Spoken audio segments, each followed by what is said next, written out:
Stay hydrated, kids. That's going to go great. Going to go over great with the audio listeners. It's like, is this thing on? Oh, sorry. I should have drank that more audibly. Hang on.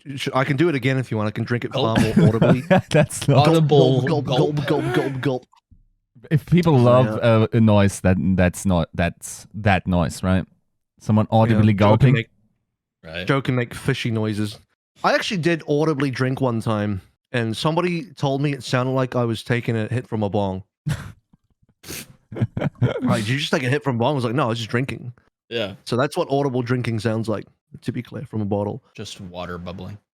So, episode 237, Tactical Crouch, the show where we cover unbelievable amounts of drama, where we consider talking about some games, but probably don't, and talk about anime instead. Speaking of which, the new anime on Disney Plus came out called Kenobi, and I watched the first 2 episodes. I don't know if I'm into it fully. I think it's I think I wanted to get into it. Yeah. But there's a certain few things about it that just haven't captivated me yet. I hope that 3rd episode's really good. I know it's out. I haven't seen it. I hope it's really good, because first 2, I'm still just I'm feeling like I'm still waiting for like the why am I watching the show reason to come. Do you know what I mean? Like, yeah, I haven't been hooked yet.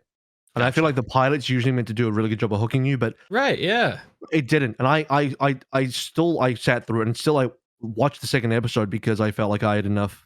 There was enough goodwill for me to want to be there, and there's enough curiosity for me to want to be there. Even though if it was any other show that wasn't tied to Star Wars or Kenobi or anything to do that franchise, I probably wouldn't have even gone to the 2nd episode. But minor point, or minor like question rather, because I'm gonna raise my hand and jump in front of any of this because I have not seen it. I am simply asking a innocent and completely ignorant question.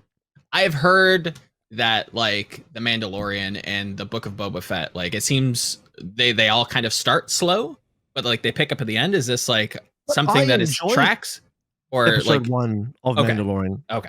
And I have the opposite effect of Mandalorian. Here's some real travesty. First of all, I'm not like a hardcore Star Wars fan. I would consider myself like a more general normie Star Wars fan that will, you know, I've seen all the mainstream movies. I've played a reasonable amount of the games. Some of them were brilliant. Some of them were not very good at all, borderline awful. But I've not jived with all of the extra content. You know, the TV series, for example. Here's the real travesty that people are gonna be shocked by, get ready to audibly gasp at. That's this one. I didn't finish Mandalorian season 1, and obviously I haven't seen Mandalorian season 2. I couldn't sit through it. I think 4 episodes in, I just felt like, no, this storyline is stupid. I'm sorry, I can't do it. I can't get into the Baby Yoda storyline. I can't get into the intergalactic babysitter storyline. It's not for me. You know? Sure. And clearly I know it's my problem. I know it's my issue because I know everyone else loves it. So clearly I acknowledge that I'm the one that. Yeah. You're not going around saying it's bad. You're just not for you. I'm not. I don't even know if I want to say it's bad. It's clearly well made, and I felt like the first 2 episodes were really good. Yeah. But the show I wanted to come in to watch was like, I don't know, like a badass bounty hunter. Sure. You know, Boba Fett style show. I have actually Mandalorian turned me off so hard I didn't even watch Book of Boba Fett. That's how hard Mandalorian turned me off. I didn't even bother watching that because I'm like, nah, it's all the same bullshit. But that's probably unfair because it's probably not. And I love Timmy Morrison. I should probably watch Book of Boba Fett. You know, but you know, it will shock you, but I'm completely with you. I watched a little bit more. I think I watched like halfway through season 2. Unless was it season 1 or season 2 where he eats the lizard eggs? Eats the baby? Yeah. Oh, damn. I hope he would eat the baby. That would improve the show. So then he ate Baby Yoda, bro. Actually, yeah, and you know that sounds ridiculous. It would have legitimately not been worse than what Baby Yoda did.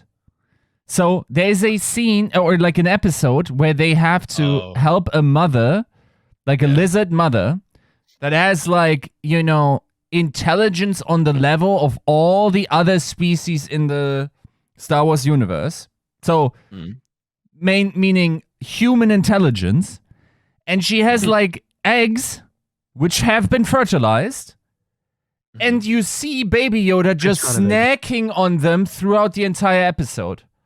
Bruh, Whoever fucking, like, in the ethics department thought that was a great idea is fucking insane, dude. Yeah, but Baby Yoda is cute, and anything he does is excusable. So Yeah, it's Bruh. fine. The circle of life, you know? Are you telling me that if cows had human intelligence and the, like, a fucking bull hence in his dissertation, you look at him and go, that motherfucker looks delicious. I'm about to eat you right now.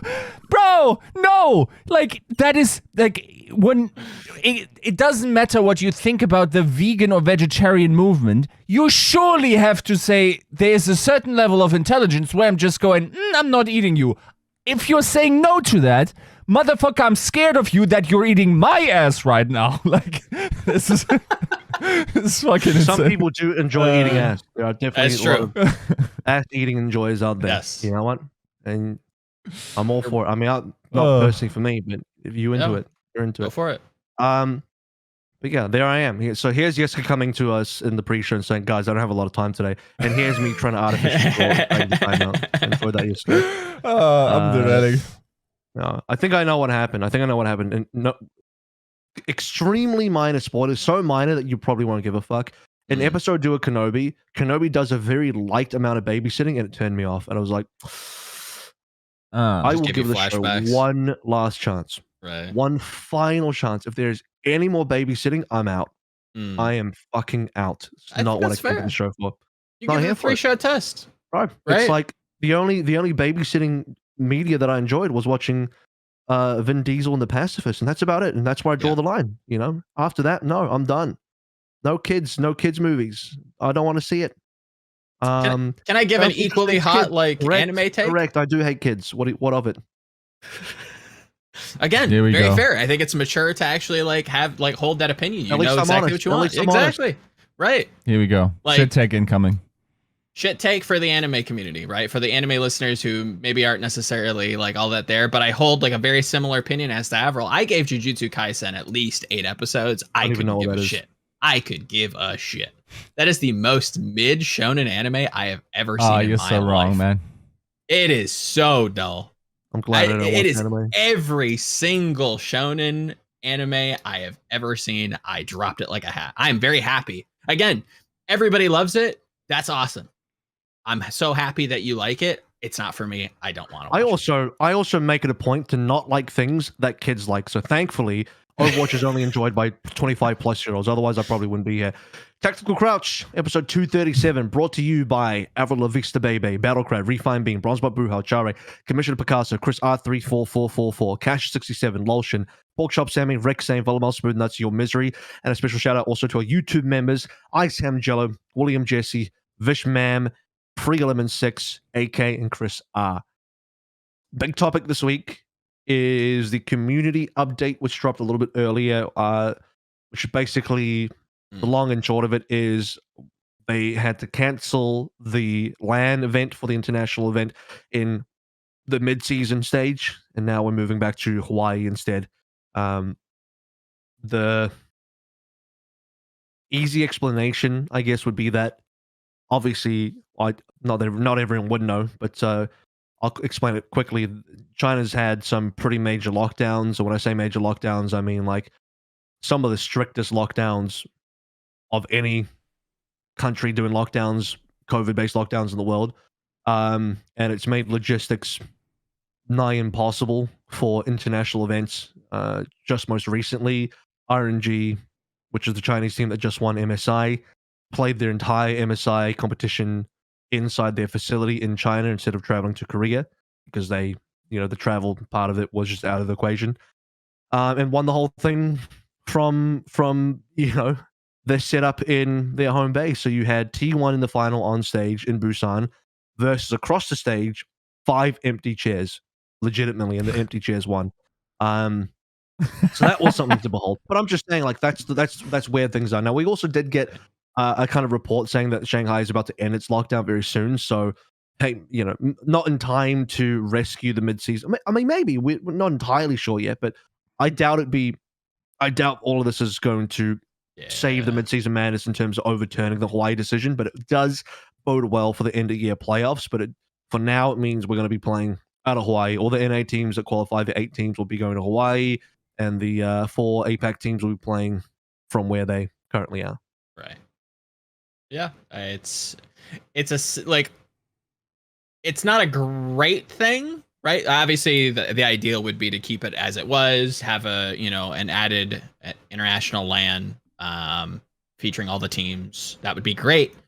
So like this step back to move forward a little bit is kind of what it feels like, right? Like you don't want this separate ecosystem. I think there are a lot of like people that we've kind of talked to. I guess I've talked to in like our Discord, our regular space.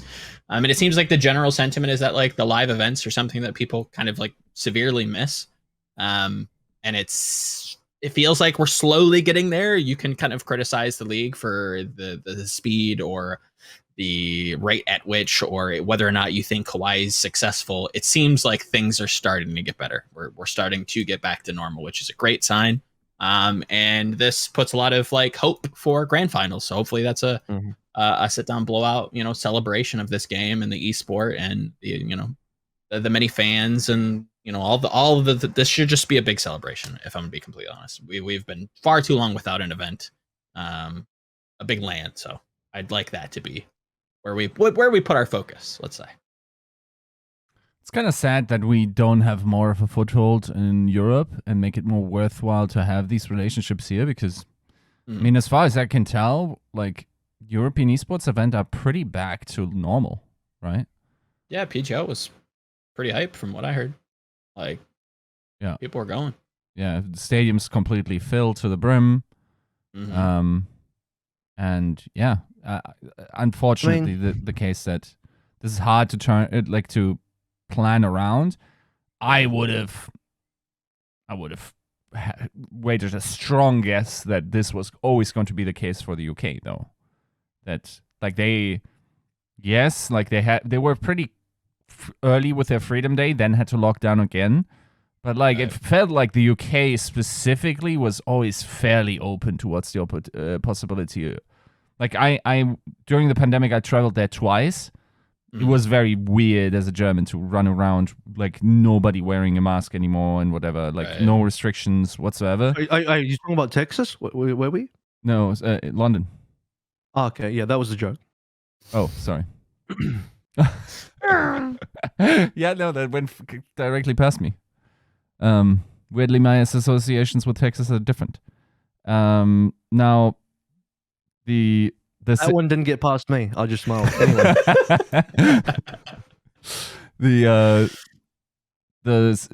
I think it's fair.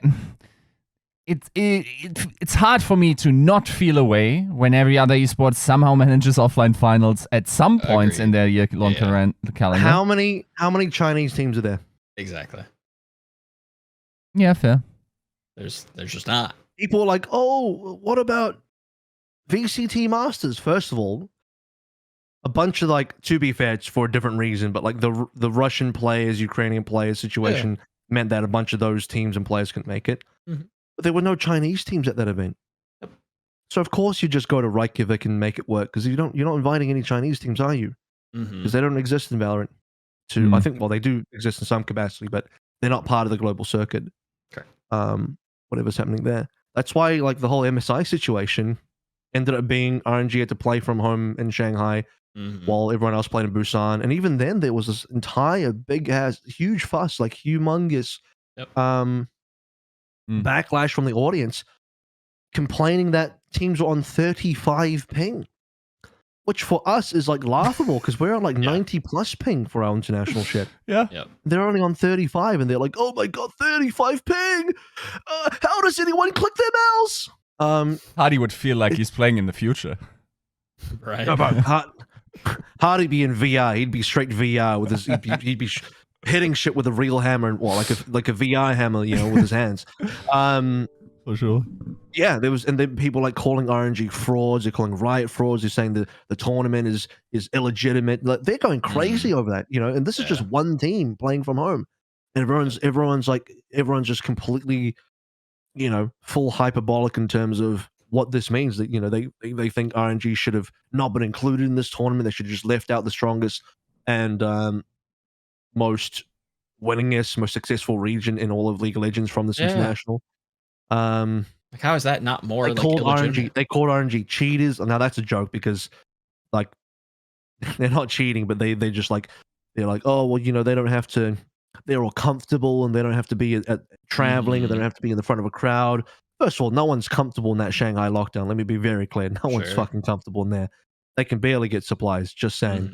But yeah, and my overall point is that there's been so much incredible, some of it justified, some of it completely stupid backlash towards the RNG MSI situation that, to me, for Overwatch, we got 5 Chinese teams and 4 of them would have to play in the whatever international event. Yep. So how the hell would you manage that? That's like 4 times as many teams in that situation. Yep. Assuming, well, now it's a bit more open because we don't know what's happening with the lockdown, being that it's apparently being lifted quite soon. But, yeah, I just don't think it's as easy as like, I saw some comments, some real forehead Dunning-Kruger comments was like, oh yeah, just do a land forehead. Right, just do a land for it. Like, do you really think it's that easy? Like, snap your fucking fingers, just rub that genie bottle and make the land happen forehead. Like, what are you saying? Like, do you understand how what any of the challenges are? Like, you have no idea what the challenges are. Like, it's actually incredible. Now, here's what I will concede. I think we could do a career level event, like an MSI, because Lol Deer, who is I believe an assistant manager for Dallas Fuel. And also translator. She mentioned, we'd be cool if we did something in Korea, with all the NA teams would go to Korea and the Chinese teams could still play on low ping, which that would be a major improvement from Hawaii because it would mean that A, we could have a live event, and B, the ping would be more manageable. So we're not playing on, is it 90 or more? I can't remember what it was. It's not great. It's not the worst. It's not great. We could at least be on much lower ping. Like 35 sounds amazing for us. Yeah. Like legitimately amazing. So I would love that. So if we did that, I'd be all for it. So I'm not against that, but I'm just saying, like, just do land forehead is such a stupid response. Yeah, I don't think you can. And this is, again, to reiterate Avril's point, something that we hear like in just like our own bubble, our own community quite a lot, where it's just like, well, Valorant does Iceland, and why do they get that? It's like, yeah, how many Chinese Asia? Exactly. So if your argument is, if we're dividing the regions up, why don't we have more like home stands? Okay, I could understand that. I could field that. I could say, yeah, that'd be nice to hear that, like, we're getting another Dallas or another Toronto. I think Toronto's doing another one down the line, if memory serves. Well, they're doing Summer Showdown. So Dallas is doing Kickoff Clash and Toronto's doing exactly. Summer Showdown. And that's great, and I'm very happy we have those. But if there is like a want for these live events, like, I think that's a fair criticism that, like, there's not more home stands. Like, where is the Florida home stand, or like where are these like little like stops that people would like to go to? I suppose, like, if that's something that you field as an argument, then yeah, I suppose, like, I think that's fair criticism. Like, why aren't there more like domestic stops or domestic locations to show up to? Teams as well. Those are exactly agreed. You think about, why did Dallas have a Dallas versus Houston event in San Antonio? And it's because, first of all, Texas is a lot easier to get that shit done when COVID is so lax over there. They don't think it exists. So I mean, obviously, you can just do whatever you want, right? And yeah, I mean, Texas. This is the reason why all the CDL. Well, there's other reasons why teams are in Texas. I think there's some good internet-related reason there. I'm sure they're also the middle, so they can get, reasonable ping to both West Coast and East Coast. But yeah, I mean, a lot of esports events in the US end up going to Texas. Why did the LCS Spring Split Finals take place in Houston? Yeah, Texas is the easiest place to do it. Yep. Yeah, that's just the reason right now. That is legitimately the reason. So, it's not, the support of the homestand is all about it, because what is it? Dallas, Fuel, Envy have partnered with Esports Arena Arlington. Is that correct? I believe. Or I said it incorrectly. Something like that. Something like that. Yeah. And so yeah, like, it's the orgs themselves have easy access to these types of arenas. It's like, I don't think it's as easy. Like, there's a lot of orgs out there that I don't know what misfits in Florida have in terms of Sure. their relations with local venues and all that kind of stuff. So I don't think it's as easy. It's not just the local event halls; it's also local sponsors that you gotta get in. Sure. Because here's a little peek behind the curtain. You need the sponsors in order to make your money back on the investment there, right? Like, unless you're charging people a shitload of money on the door, but you can't do that for esports. You can't do that, and you're probably not selling a ton of merch at the venue itself. Like, you want to kind of have a business case where you're making money off these offline events, man. So I feel like just break even. Just break even. Yeah, that would be the start. Yeah, breaking even already makes for way better fan engagement for those at the venue, but also for the live broadcast, right? It makes for a different experience, legitimizes it a little bit. So if you can monetarily break even, that's a value surplus, right? Yep. Yeah. Yep. That's what it's got to be, because otherwise, if everyone just loses money on events, then the events are not sustainable. Yes. Yep. Like, you got to be able to at least break even on these. I think the Dallas versus Houston event on day 2, week 1, was a huge success. I don't know how much it cost, but it was a huge success, at least from an optics perspective, because it was sold out. Sure. Right? It looked amazing. It felt amazing, even just watching the match with the crowd noise, not even being there. I can only imagine it was even better being there, even though it was a pretty short day. Yeah, sure. So I'm really hoping that the Dallas event for the Kickoff Clash, which will be starting for us like tomorrow even, but by the time you see this, it might have already started. So I'm hoping it'll be fantastic, and praying for no COVID-related issues there, because probably not going to see too many people wearing masks at that venue. Nah, probably not. So I think NA is steadily moving back to live events. To go back to the whole Europe thing for Yiska, I don't think Overwatch is a huge foothold in Europe. Yeah. Not in terms of like player base, but in terms of like infrastructure. There's no teams based out of there except for London and Paris, and even then London is C9, who are actually just based in LA and US, right? Not too sure about Drew McCord and his kind of stuff, but I don't know how much they have actually in Paris. I'd assume not a lot. Then we also heard the rumor of them like potentially rebranded to Vegas or whatever, so they're even trying to bail out of Europe if those rumors are correct. So I mean, we just don't have that infrastructure. You look at League of Legends, they have LEC, they have the Berlin studio, they have all these teams actually in Berlin in Europe, massive infrastructure. It's just a totally different ball game in terms of doing things in Europe. Yeah. So and on the one hand, it's like it's really hard to convert on these on whatever you have. On the other hand, it feels like you could have had a more healthy relationship there, right? Like it's you rebrought yourself to a degree, but it's also like whoever is in charge now has to make good decisions. And unfortunately, given that situation, I don't think there were many more plays. And I think the partnership they have with Hawaii, the Hawaiian University, I'm not sure if they are hosting it there again. I think it will be UH Manoa. Is already like pretty solid. I will say it kind of sucks to always have to play at such high pings. Part of me, and I understand that we can't do this, but part of me would have loved if we could have just like continued the Blizzard Arena throughout the entire experience so far, also this season. So yeah, that was another question I had. If we want to talk about Blizzard Arena, on a speculative level, I don't know how long they can keep that going, because at the end of the day, that's hiring out that venue for Blizzard would not have been cheap. That Burbank venue. Agreed. And the goal was always to do homestands or live events hosted by the actual teams themselves. So I don't think it's ever the goal of the game to always be out of Blizzard Arena. It's got to move out. You know, the kids are growing up. They got to move out.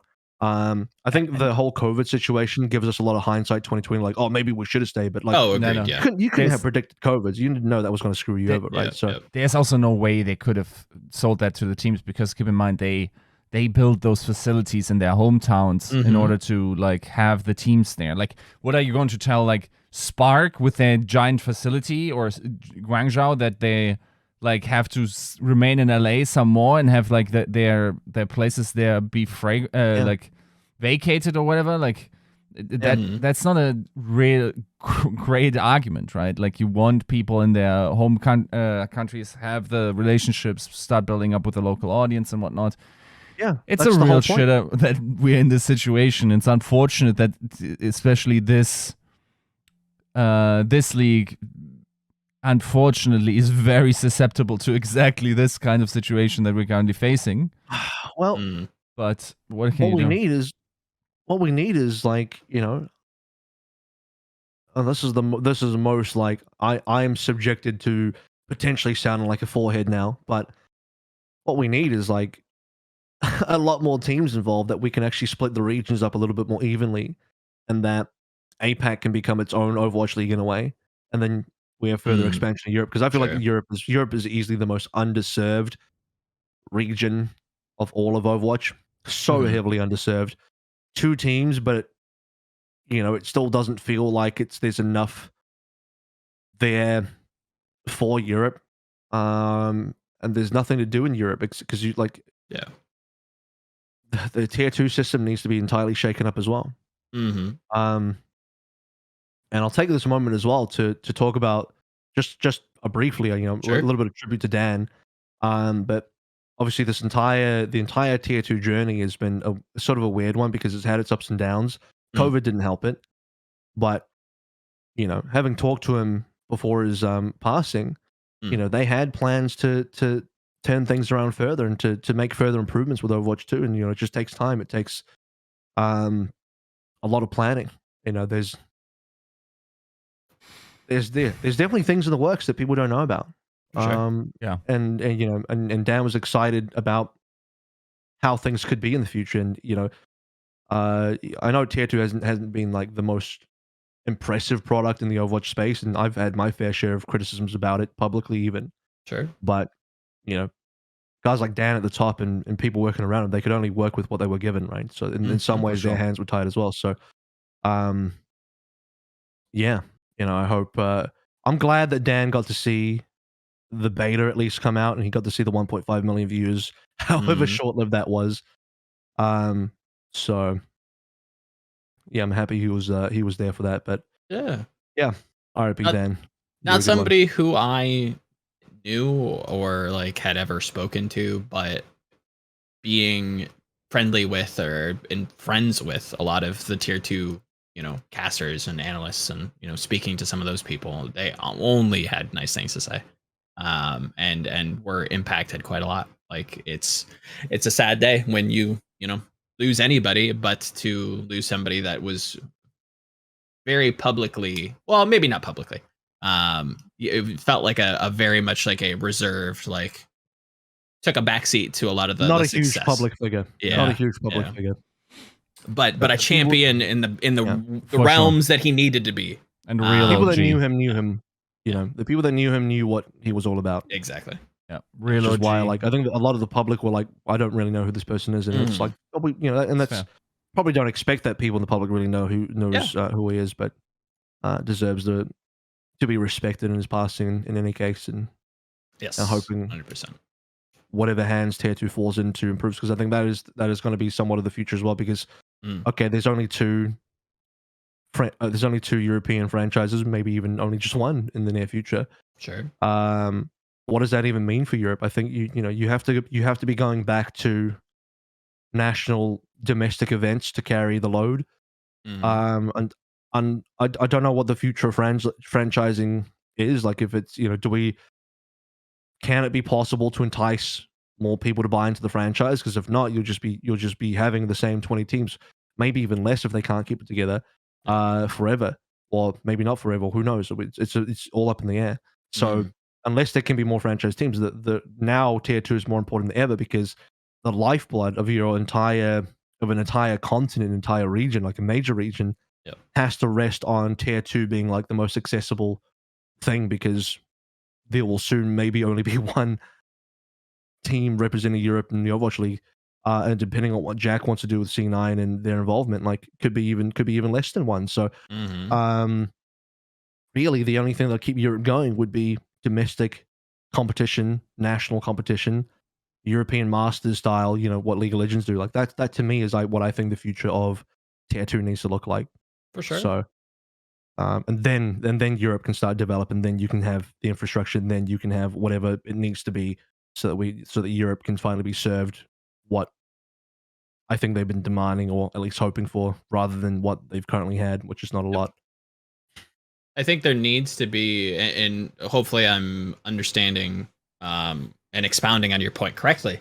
I think there does need to be like a tailored product for each region, right? Like if this is a, if Europe needs to be treated a certain way, whether that be regional masters level events where, there's a French community and they compete within themselves and they seed into a big tournament for Europe, right? Like I think a lot of this to like some like former League of Legends fans back in the day sounds a lot like, yes, we give Europe best of twos because they play football and wear ties. It sounds a little woohoo, a la Riot, but I think it's probably for the best if you have people in charge that like know what that community needs, what this developmental space like really is like asking for without, I guess, asking for it.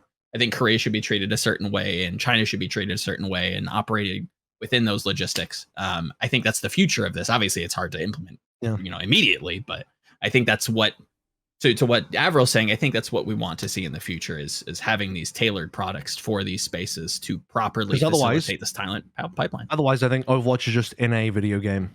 Yeah. Which is a waste because it was one of the true.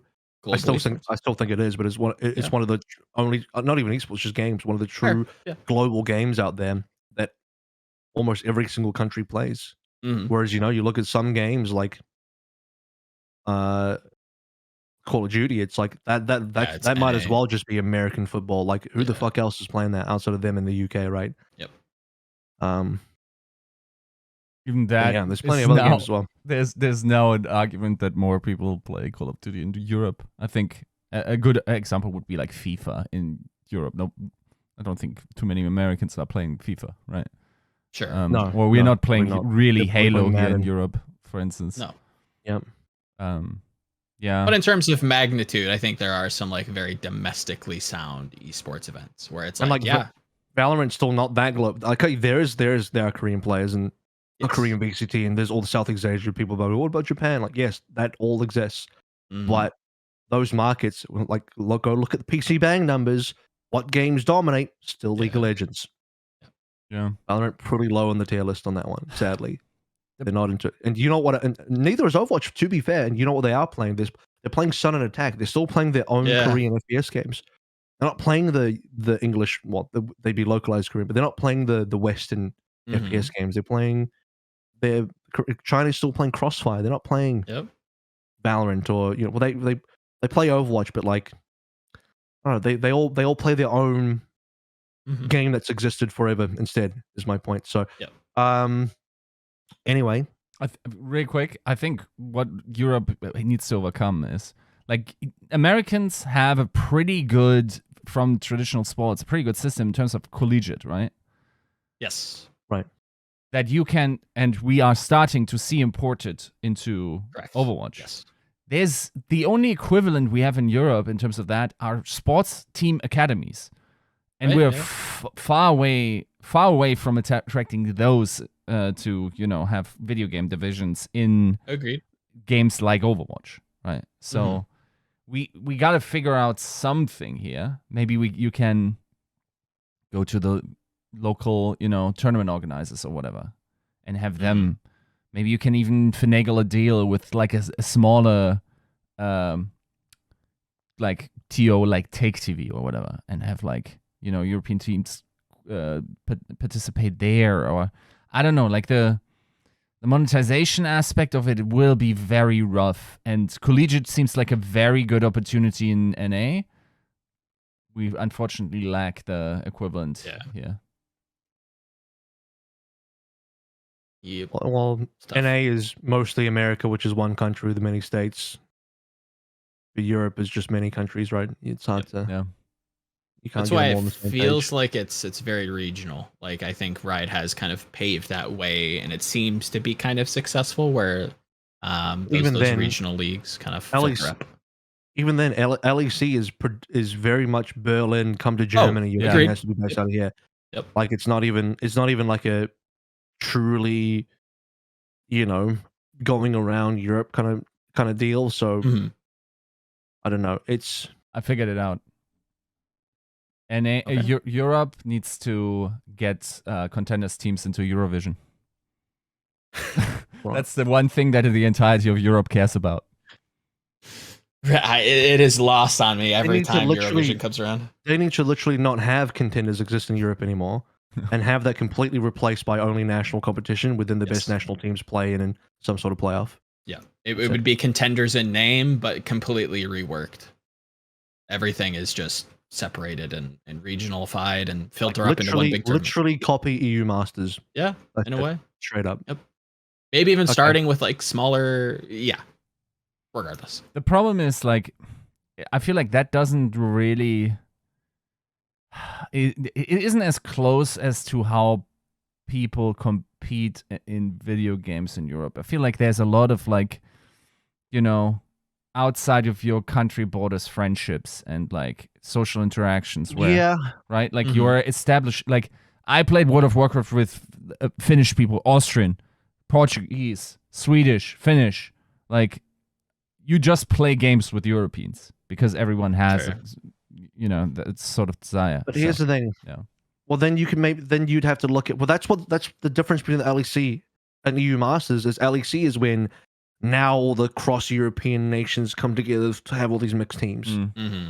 But at the base level, at the real grassroots level, how do you get people in?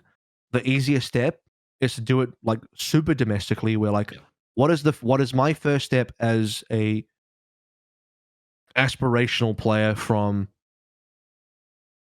Germany? I will play in the German league or the German domestic system, and then when I make it to the top, I will be scouted for the LEC and join some LEC mixed team, right? But if you go mixed straight away, I feel like it's just a clusterfuck. Like there's just no direction. It's probably harder to like monetize too, right? Like, I feel like it'd probably be easier if like I had like Spanish sponsorships and German sponsorships. The thing is, like you look at the individual leagues in those countries. I know the French one does super well. Bangs. They have their own, they all have their own broadcast, their own like domestic talent casting in their languages, their own sponsors, and it pounds. It's like so good. That's exactly what it needs. But yeah. Gotta start. I'm not even European. I don't know anything about Europe. We've seen it be successful. I hope that Tier 2 gets not a revision, but tweaking based on the regions. I think what we all pretty much agree on.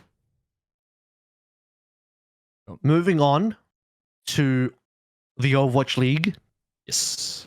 Everyone is asking, oh, where's the Atlanta drama? What about the whole Gator thing? NFTs, Lel. Here's the thing.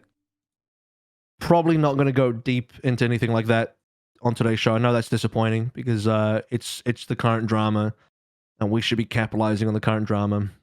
But it's also starting to fade, and I think for the sake of the teams, they would also like it if people stopped pouring gasoline on the fire when both teams' management has now pretty much come out and said, hey, here's what happened from our POV. It's no hard feelings. We're ready to move on.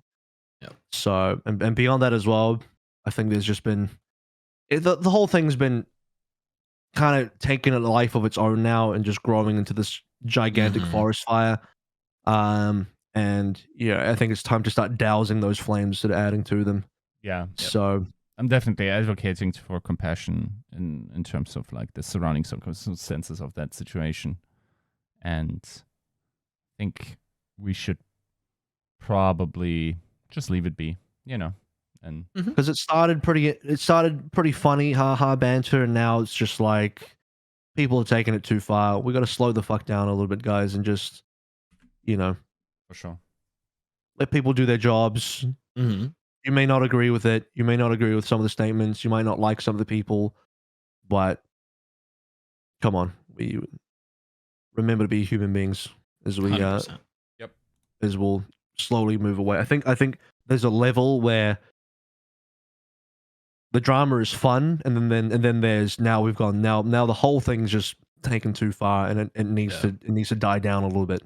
Yep. Because, like, what are we doing now? You know, what's what are we really talking about? What's the end game now? Like, you know, I feel like the witch hunting and the fucking mob pitchforks need to pipe down slightly, because it's like it's getting out of hand. Like, what's your fucking goal? Like, what are we trying to do here? Just what if we replace like the pitchforks with like party poppers and like kazoos, and we champion how fucking Jake got bodied in the neutral by Hunter in the Pick'em show, because that man came with the motherfucking heat. He always does. Anybody see that? And that's the thing. Like, I think the banter between the orgs and banter between the players is all fine. It's when it gets to the hands of the fans, and they like to take it too fucking far and start sending bullshit DMs and death threats and all kinds of other 100. nasty stuff. It's like, you're not part of the banter. The banter was between the players. You weren't involved. You're a third party. Yeah. Stop trying to stop inserting yourself. Come on, like grow up. Our social endies. Yep. Not good. Don't do that. Don't slide in anybody's mentions. Just say it among your friends and like have a laugh. And you're allowed to have an opinion, but like once you're at the stage of harassing people, stop. Yeah. Stop and ask yourself what you're doing. Yep. Okay. The Gator harassed people. I don't think he did. No, he really did not. Yeah. No. And Hardy can come out and say if he. I don't think Hardy feel. I think Hardy feels pretty great right now. So I don't think he's having any bad feelings about any of it. You definitely should. So you should. Let's recap NA, and I'm not just talking about the drama. No. I prepared some hot takes for you guys today. Alrighty. You have hot takes. Okay. You already know. We talked about it yesterday. Yeah, if this is what we talked about yesterday, then this is some more astrology, folks. I think the Capricorn, Sagittarius, A stars and some Powerade. I don't know, folks. How often can you say this, and how often can you be wrong until you realize that there's something more to the universe? It's comical to me that somehow you and I have swapped hats, where I was the tea leaf raider and the orb predictor, and now somehow you have bought into like my bullshit, and now I am like the I don't know I about have to see it. I don't know about you. You seem to always like say that based on the feelings that you had and like the strategic like how they fold into one another. I'm just straight up using it as a metaphor for my straight up leaks that nobody seems to get. I mean, you don't frame them necessarily well, right? Like, I think some of the content, recently has been very, ironclad, let's say.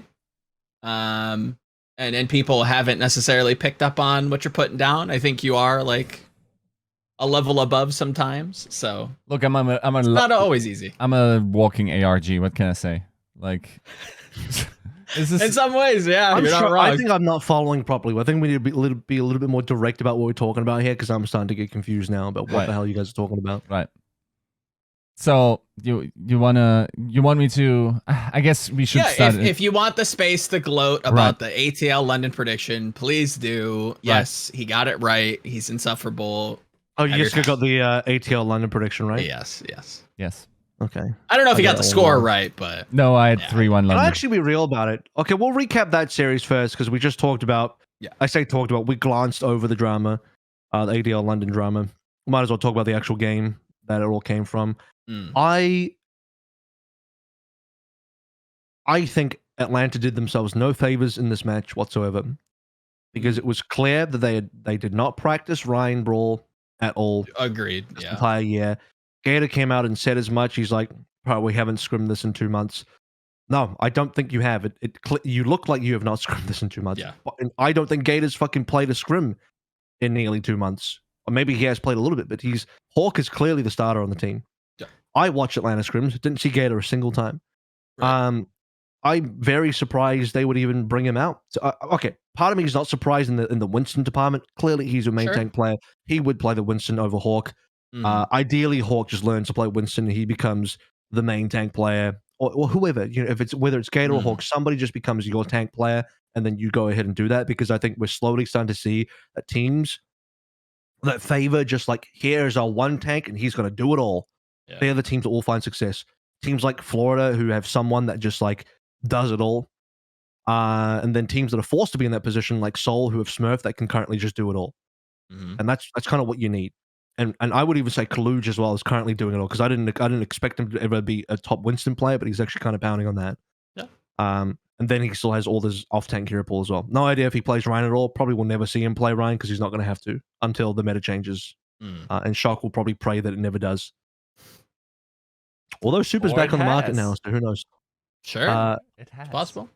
So, anyway, back to the point. Atlanta did themselves no favors here. They actually opted into the Ryan rush. And here's what I respect. I respect the memes. I respect that Gator called out Hardy and says, let's go into the honorable Ryan duel. I respect that. I respect that they mostly stuck to their words as well, outside of that Winston swap. They mostly stuck to the guns and actually played out the Ryan duel over the course of 1.5 maps. But that is such a foolhardy, huh? It's such a foolhardy, like, kind of move to make from Gator in the Rain. It's not just Gator, because the Rain coaches have to okay that as well and actually sub them in and say, play this, or just do it. And they up the other 4 players, by the way, have to like play around that and enable that pick to work. Yeah. So the fact that they opted into this versus a team that only plays this composition, really knows this composition in and out and how to play it, and you have a team that hasn't even practiced it. Yeah. Of course Atlanta are going to lose in that mirror matchup. But and I know what people say, like, but it's Gator Ryan. He played this last year. Shouldn't Atlanta know how to play this? They were one of the best teams at this last year. Yeah. When they still have Eris and Masa and Pelican, the teams fundamentally changed so many in many positions. Just because Gator and Kai are still there and they know how to they may know how to do it, doesn't mean the rest of the team is on the same page, because you still need a shitload of coordination to win those mirrors. And London are far more practiced. Like, I'm sure Atlanta, give them another month, if they only spammed Ryan Brawl and nothing else, I'm sure they'd be as good. Copium, maybe they'd be as good or better. Sure. But for now, when they have 0 practice on it, there's no expectation that they would ever win that matchup versus Rain versus London. So it just seems stupid to me that they would even try. I think Atlanta shot themselves in the foot. Oh, without a doubt. Like, this is one of those bizarre, very rare blue moon instances where instead of talking about how lower teams are chasing, top tier teams in terms of the meta and trying to mirror and trying to, catch up to them, we have a team who's by all margins the better team punching down in a mirror and losing. I don't think they did themselves favor in that aspect. Agreed there. However, I will say that I think Atlanta's macro, specifically on push, is kind of ass, if I'm going to be honest. I mean, yes, it's kind of ass, but London is also kind of good, dude. Oh, but that's what I'm saying. Like, the difference in terms of like how London like ran them over. I shouldn't say ran them over. That's a little bit too far, but like played those maps like very differently to Atlanta. I think shows a lot in terms of like where teams are at with this new game mode, and that felt like one of the big takeaways for me. Like, I agree, the Rhine stuff probably shouldn't have happened, but everything past that kind of seemed like Atlanta was just everything seemed to align right for London here. It's push week. They're very good at push control. Maybe this goes Atlanta's way. It still was a tight match. It was a great match. If you haven't seen it, go back and watch it. Some pretty decent Overwatch, I'd say, all things considered. My thing is, I don't know how much of a throw it was to. I think it's bad to opt into the Rhine mirror, even though I will say, yes, they probably had a bit of practice in terms of the Rhine mirror situation. I think there's the way this week has developed makes me feel like London has scrimed against Gladiators.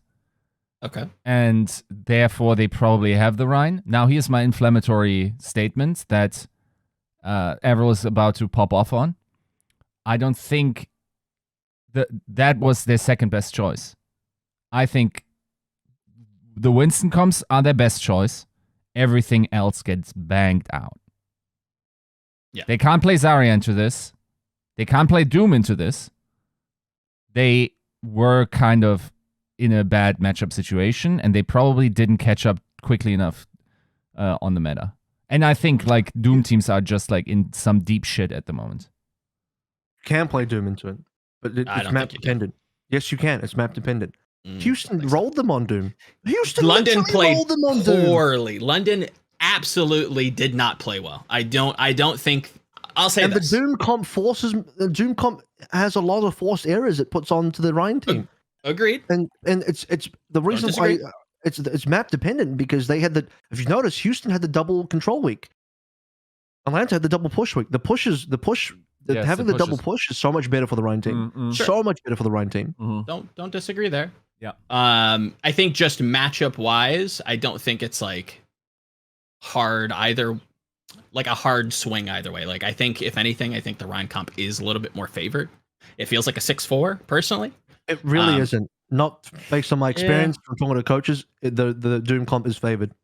I would say the Doom comp at minimum is 6-4, if not 7-3. I think Gladiators farms map Doom's dependent. teams this weekend on push maps at least. The problem is this is a double Well, control. that's push maps. Of Yeah, course. no. I don't. I mean, you look at hybrid. I mean, you say this, this, but if we had any less of a stupid competitive system where we're like doubling our push weeks 1 week and then during Kickoff Clash we don't, like if this was double push tournament, Gladiators are the favorite to win this. What are we playing for the tournament, by the way? Is it push I or think it's control? double I actually have no control. idea.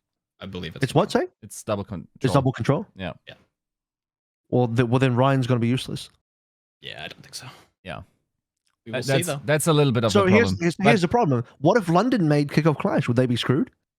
Why, like the rule set just screws them? It's like, oh, sorry, no more double push. I think there's a possibility where that that's it? true, yeah. No, That's, I don't think I don't think screwed is the word I would use. No, Yeah, I no, don't but gimped, yeah. No, sure. I would think they would be severely disadvantaged because here's a factual statement about the game of Overwatch. Certain compositions are much better on certain game modes and certain I don't maps. think anybody's And disagreeing. so with if you are so you agree they're screwed then because if Nope, you are I a don't Rhine know. team, then you are screwed if you don't have enough push. you are a disadvantage. Yes. I don't think Well, you're. that to me is the same severely as being screwed. I think that to me is the same as being screwed. So Suppose I guess. that's the position I'm coming from. Yeah. I don't think. I think there are certain control maps. Like obviously So every 1 out of 3 map. on Yes. every control map. I don't think control it's center, nice. 1 of 3. Yes, you're favored. I don't think Guardians Nightmare Night Control that Market. bad. No, like good How luck. did we ignore last year where everybody was just playing Rush on that? Like obviously that's cherry That's picking. different. But like Rush, And then what happened when they went up against APAC on that? Pretty yikes. yeah, I don't think that it's that bad. I'm more Rhine leaning personally. Look, if you get bailed we'll out see. because the other team mirrors you, then you're never going to get punished, obviously. So obviously, Sure. NA never got punished last year playing against domestic competition Agreed. because every team 100%. bailed you out for playing a bad comp. But it's like if I choose to play a Junkrat, but then the other team also plays a true Junkrat, we're both fucking failing, but the other team has bailed me out because they're matching me. Yep. Right. So Yeah. you know. I'll say this. We have one case study where I believe that London kind of threw and played very, very poorly. Since then, we really haven't seen that much Doom. So like, it's tough to like argue either way, in my opinion, because it comes down to like your I don't opinion. think we're seeing much versus Doom. mine. I still No, think we're not neither do seeing that much. I'm not saying Doom is insane in this meta and Doom is the Sure. meta. I think Doom is right now, he's fallen so far down for me. He might as well be equal in Yeah. Ryan's effectiveness in this meta overall. Because Zarya and Winston are king currently. They're right at the top of the game. Agreed. Would So agree. and especially with double control, Winston is even better. Because I would say the obvious choices for push are either Ryan or Zarya currently. Mhm. And less so Winston. So the Winston-based teams like Shock are going to have a much better time in double control.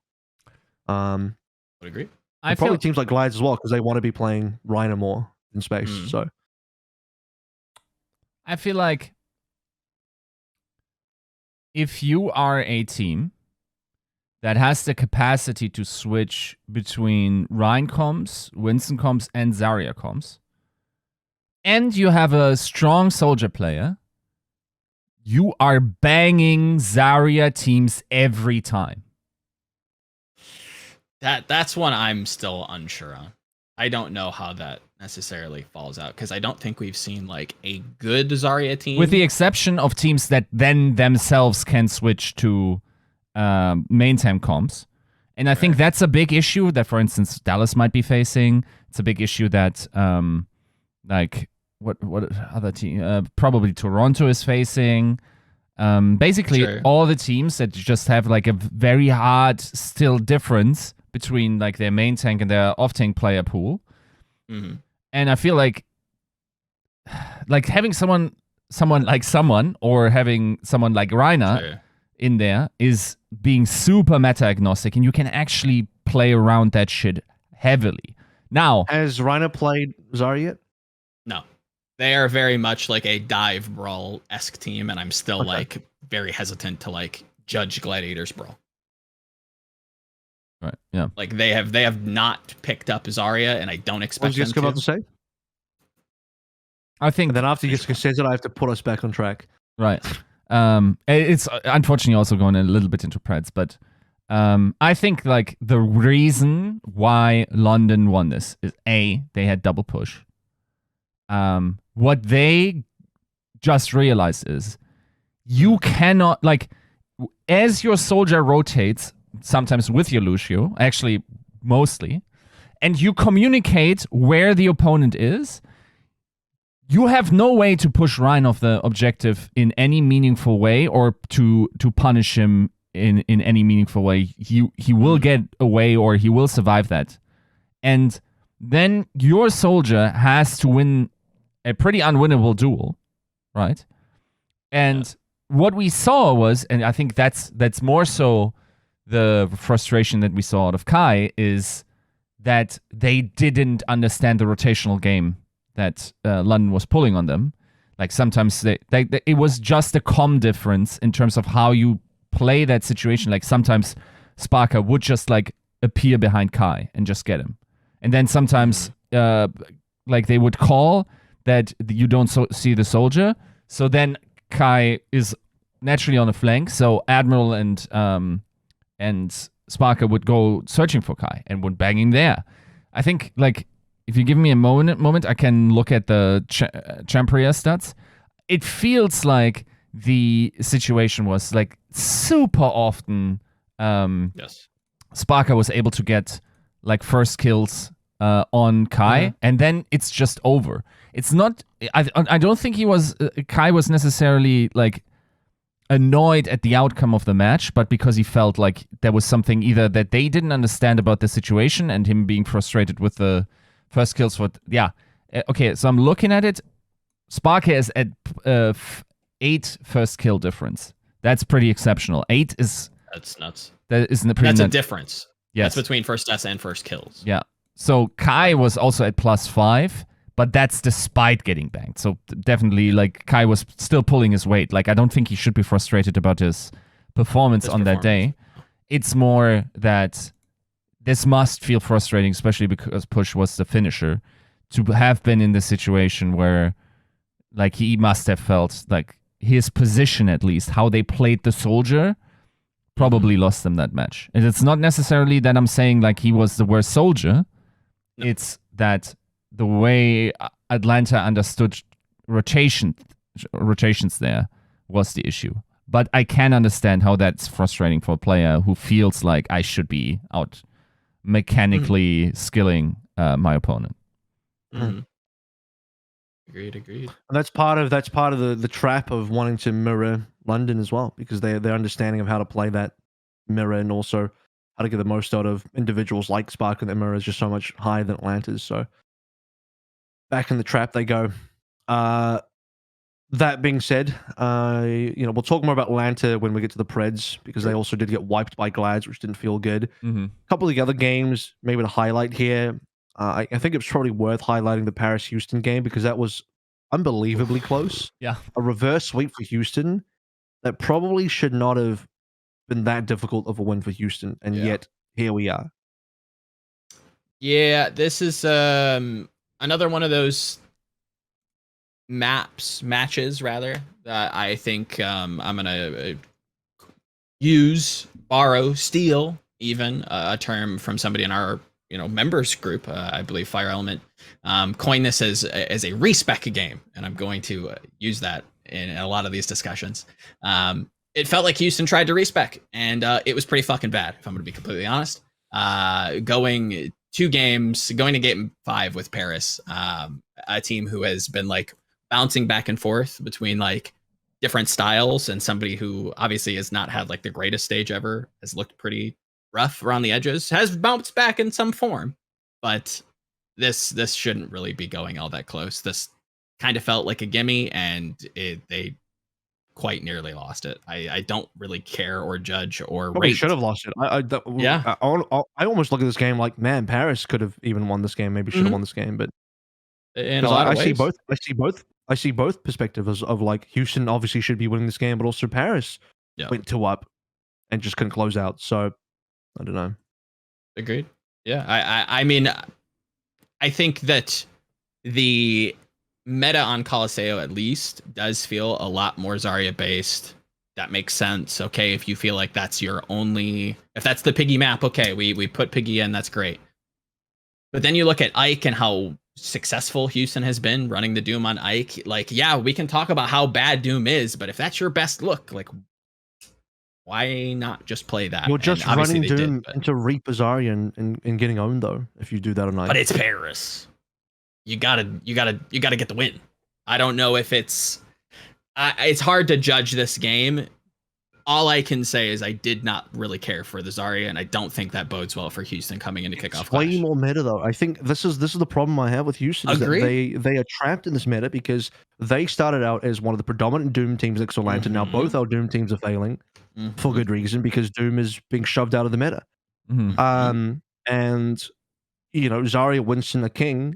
And what can Piggy do? He's an off-tank player. Yeah. Of course he has to then come in and play Zarya. But to be fair, Dallas have proven that you can one-trick Zarya. So Houston are fucking trying. They really are trying to do that. I'm not saying they're not trying. I'm just saying that what they've shown thus far ain't very good. And like, yes, if you're respecking this late, awesome. But like, when do you respec then? You can't wait until the tournament. Of course, 100%. Like, you can't just wait. If they come in with the Doom, they probably like. I'd be more, open to giving them some added maps, but as it stands right now, like, I don't have them going very far. Spoiler.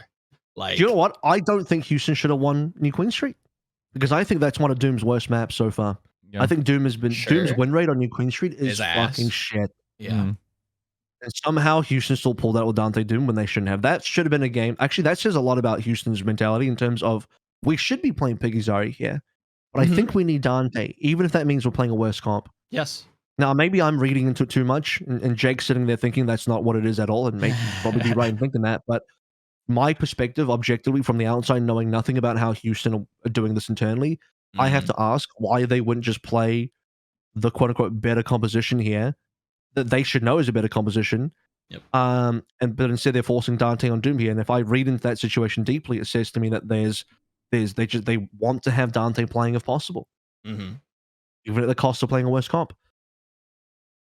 And I think like there are to go back to the map specific stuff. I agree there. Like, there are map specific things that like you're going to see Piggy on in the future going into playoffs.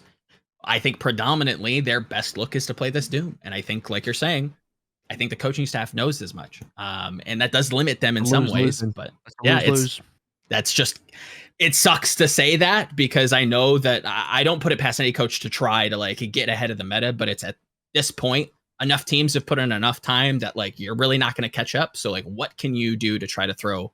I don't know that you can't catch up. I don't know that you can't catch up though, because it's tough. You need to play this Piggy Zarya and master it as much as you can, like Dallas have. Right? They have the blueprint. They have the burn blueprint. But they've been starting since like week 2. Yeah, and they pivoted so nicely and so quickly. It was really smart by them. I don't think it's a linear. It's not like a linear thing where like, no, I have to grind the same wolves that only give me 20 XP per wolf, because the blueprint has been written and can be looked at and copied. Sure, Houston can shortcut their way a lot quicker than how Dallas goes. I'm not saying that Houston will just instantly get there. What I'm saying is like when something exists, a lot of the guesswork is taken out, and you can just be like, well, what the fuck did they do?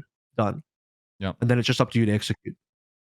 Yeah, I think that's a very fair and valid argument. I still think that like minimizes any kind of improvement those blueprint creating teams can do to refine and like really get things down, or maybe even to innovate in some ways. It feels like a rat race where Houston is right now, because like you said, it's a lose-lose, and like it sucks for them because it just kind of is a gamble. It's like we came out, we tried our best, like just slow to the meta. I don't think it's a hard lose-lose. I think it's a lose. I think there's a lose more and a lose less, if that makes sense. Sure, because yeah. One of the losers is more lose, and that's the Doom. So if you got to pick between lose more and lose less, you got to lose less, and the lose less is the Zarya. So I think theoretically I agree. I think performance-wise, I think it's flipped personally. I think the problem is that it's not necessarily like the blueprint of figuring out the composition, how the composition is played. And I think their best bet is probably the Zarya and just sticking Piggy on that and just like trying to one-trick that through. But like, you can't currently practice a new hero. Like you can't say to Piggy like grind Winston please until you like proficient at it, right? That's the problem. Is he unproficient at Zarya? Does he not play Zarya in his career? I don't get it. No, that he can do. You can't have the flexibility of also having main tank heroes there. They never were gonna have that flexibility. Sorry, they never were. Yeah, never. Houston were never gonna have a Winston player on this team. Mm-hmm. That's just a reality. Well, then I'm sorry, but they can't be a top team in North America. No, I think we all agree they can't be a top team in North America. I think we all agree. The only people that disagree are the one match Andes after they beat Dallas. Right. Yeah. They're the only ones who like kind of said, but we beat Dallas on day one. What's happening to our team? What's happening is you can only one trick mid is what's happening, guys. Yeah.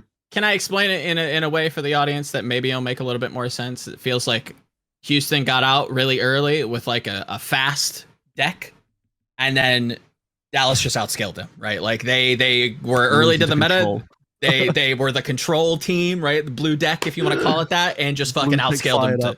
Blue tick has 20 mana and is outscaled you. Yes, pretty much. Like that's what it feels like, right? Like it's Houston coming out early with the Doomfist. They're going fast. They're being aggressive. Dallas is like, whoa, I thought we were the aggressive team. And look where we end up in playoffs, right? Like Houston got here off of a ticket. Great, awesome. But like you're getting outpaced here, bud. You know what's funny about this analogy you're giving is Houston is that green deck that to be fair, green decks like to ramp up as well. Now they're like a rush style green deck. Yeah. Whereas I think like red Dallas green. very much is like a control blue, like a pure, classical blue control. Yeah. Well, the non-magic players have no idea what we're talking about. And we're back, still on the same episode, but Yiska blue screen. So check the one off your bingo list if you have one. Yiska, look, if you want to go to the bathroom, just ask me next time. You don't have to, we don't have to turn the computer off in the stream or anything like that. So, no, I peed into the computer, of course. You just couldn't hold it anymore. And you're like, you know what? It's right here. Heard I need some water cooling anyway. Let's get it done.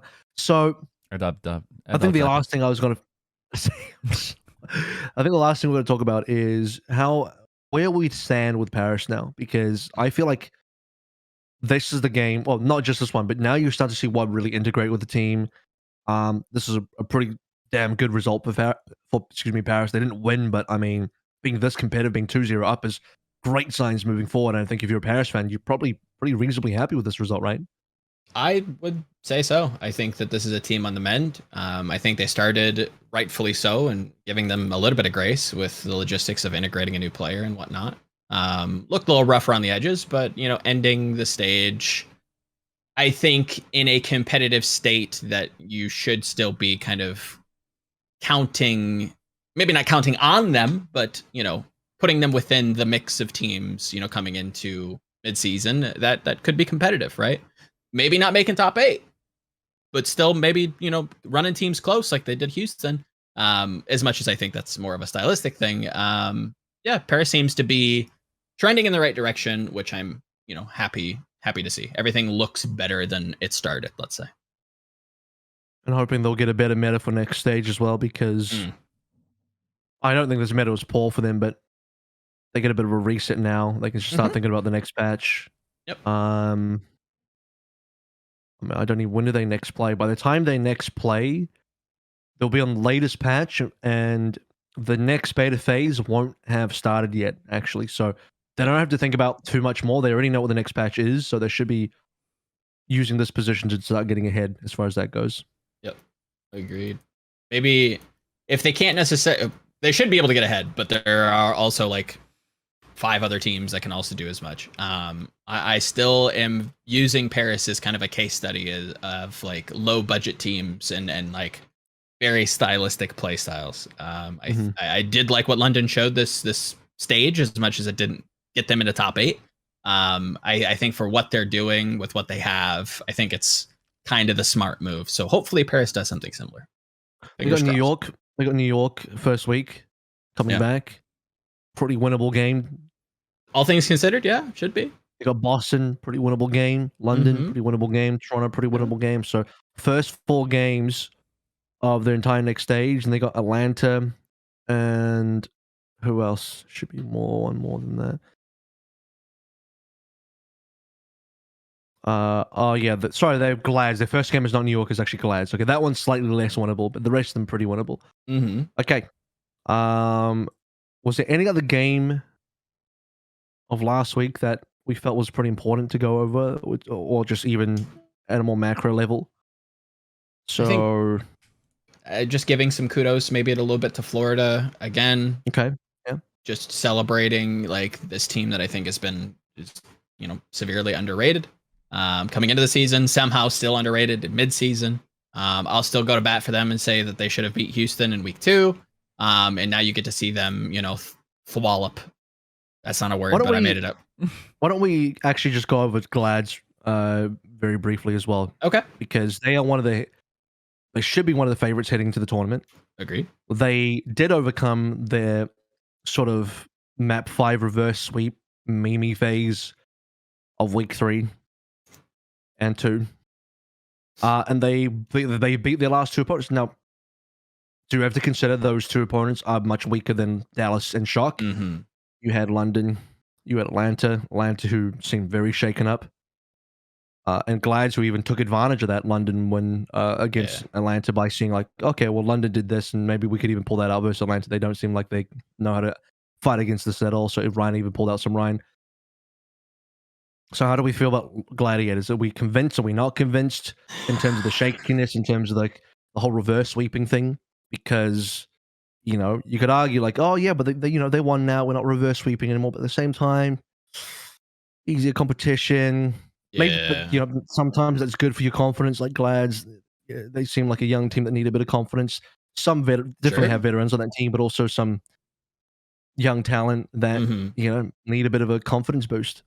So where do we agreed on all fronts. I do think confidence is a factor you have to judge. I don't know that I'm less down on them, but I'm still like very shaky. I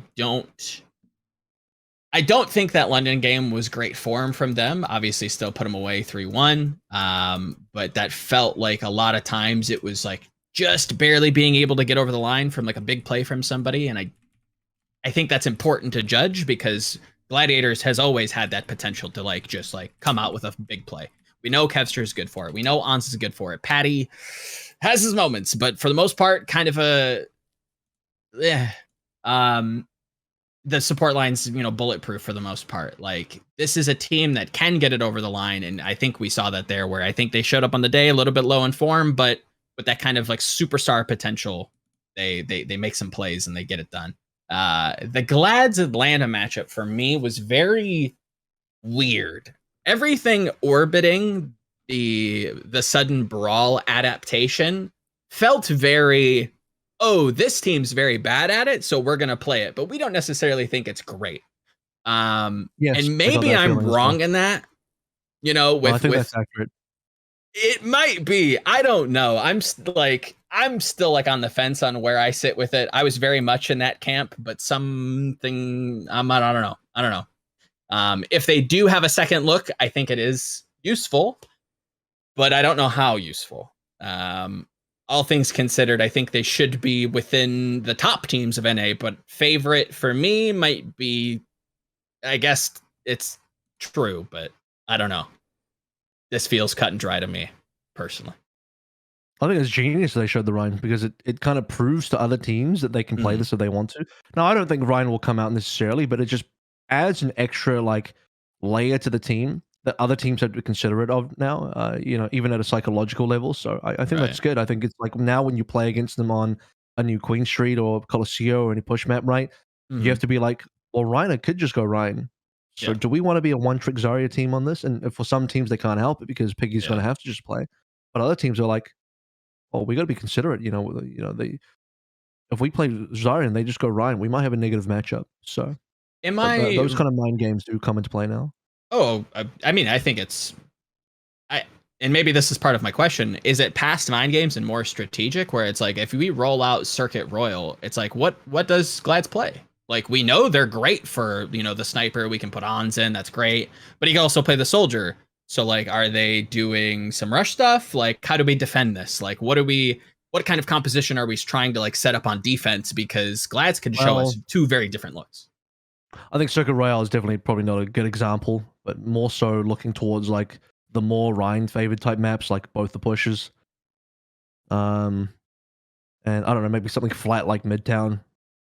But escort maps are typically awful for Rhine comps. If you play Rhine comps on escort maps, you're having a bad time. That's why I think Circuit Royale's the interesting outlier, because we have seen quite a bit of rush. Only on A. It's only effective on A. Sure, it's rolled but on you B, still have to. I don't disagree there, but like you still have to defend against that. So like, how do you defend A? It's a conundrum. I think these teams are going to have to approach with caution. You just be a B team. You be a B team, and you win. You succeed on both attack and defense on B. That's a legitimate strategy. Sure, if I was head coach, and that was my out. I don't care about scorelines. I don't care about full holding a team. I care about winning the map. What is my way of winning the map? If it is on B, it's on B. That's how it is. Yeah. I don't care about like, oh, they suck on A. Still on the map. Don't care. Had sex. Still on the map. So, yeah, I don't know. I don't think this is like, oh, we are now a Rhine team. It's more like we'll play it because we know Rhine suck at playing against this, and we'll abuse them for now while also showing other teams that we can play this. And because here's the other thing: there are two strategy here. You are either to show a new composition. You are either like, generally speaking, you don't want to show new comps right before a tournament. You'd rather save that card because you want to throw it out in an important game as a trump card, as like an ace in the hole. You don't want to show everyone you can play Rhine. So the fact that they're showing it this early for a game that is like, they could probably just beat Rhine just playing their standard comps means they want to show it. And I think it's smart that they want to show it. I don't know. I'm very suspect of the hiding strats argument. I don't know if Overwatch is a game that we can hide our strats. Yes, you can. I don't know. What do you mean?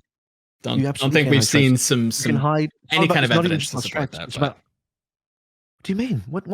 What can you name me 5 games where you think the team has hidden their strats? I don't know about 5, but you can definitely have like the Gladiators Shore 4 sniping strat that you can't really do anymore. Sure. That's fair. But I was not really talking about strats. I was talking about compositions and just what your team can play and what your team's identity is. Because if you formulate your team's identity around we are a Winston team. Right, but wouldn't that be occasional space the opposite then, where you're showing your hand and so it's saying, look, like we have these cards to play, like you better approach us with a little bit more thought. I literally said that. That's my point. That's why I'm saying it's smart that they showed their hand. Okay, then I misunderstood. I will say it's pretty hard in the Overwatch League to keep a secret, man. Agreed. Especially now that nobody has a Contenders team anymore, that you can specifically practice them only in-house and only against them. What's a thing here? Yeah. You think it was a thing here? A what now? You think it was a thing against Atlanta Glads or just in general? Just in general. Okay. Yeah. Say that again. You think what now? The walls are thin. I think teams talk, players talk. Info gets around. Yeah. It's unfortunately the case. And I think very Cool. often, like teams, like for instance, do you remember when we talked about the Shanghai read was it in the finals? Where they gotta help me refresh the memory. Shanghai read on Lijiang, I think. The ball stuff? Season 4 finals. I'm not sure what it was. I remember us saying, like, how did they read that? I can tell you how they read that. They do that. Sure. I'm not. Yeah, of course. Like maybe they read that, and then it just looks like one of those typical cases. If you talk to coaches in the Overwatch League, they will tell you, like, shit sus all the time. You just have to assume everyone knows. It's unfortunately the way the things are. Yeah, I remember DP saying, like, they had specific strats that they played against a team, and the team just knew exactly where to stand to counter it and where to look. Yeah. And he's like, well, that's pretty fucking sus. Yeah. But my overall point is that, like, they are showing Ryan capability. Unless London are fucking just DMing everybody. It's like, hey, we played Ryan versus Glads and they looked okay. Unless that's fucking happening, like, my point stands. Like, I mean, they are not known. Glads are not known as a Ryan team at all. Never played Ryan in any official so far. Yeah. Not a part of their identity. Even last year, not known to be a Ryan team. Their identity has never been a Ryan team. So what I'm saying is the fact they're showing it now on purpose is to make it aware that these kind of things, these kind of layers are available for this team to move into, which has a few different levels of mind games that can be applied. See, agreed. FaZe is better and smarter about those like little subtle leaks than I am, because like I would be like, well, although our main tag is called Reiner, how did you not assume we would play Ryan? And FaZe is like, nobody gets that, Yiska. You got to show it. That's a Reddit take. I literally saw that on Reddit, by the way. That's a real comment I read on reddit.com. His name is Reiner. I literally read that comment. And I couldn't tell if they were serious or not. But that's the sad part. I couldn't tell. Good faith reading. It wasn't serious, of course. They realized it's from Attack on Titan. So how do you feel about Gladiators now, Yiska, moving into the tournament? I feel great. Are they over this hump of like we're gonna get reverse swept? Yeah. Or were these just easy games? Or maybe it's both. It can be both. Yeah. I think I'm not at all concerned about their first round match. I think generally speaking, from a mental... Were they playing? Houston, right? Houston.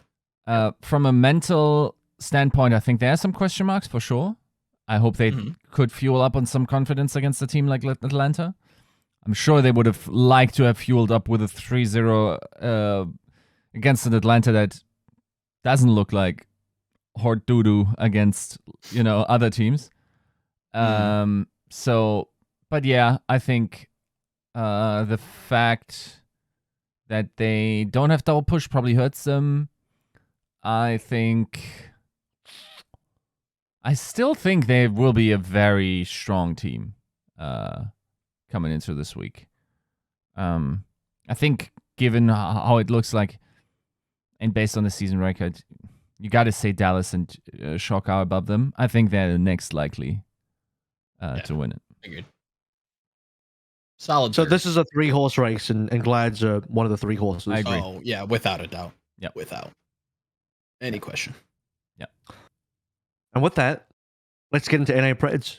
Let's actually put it on paper. All righty. Let's go.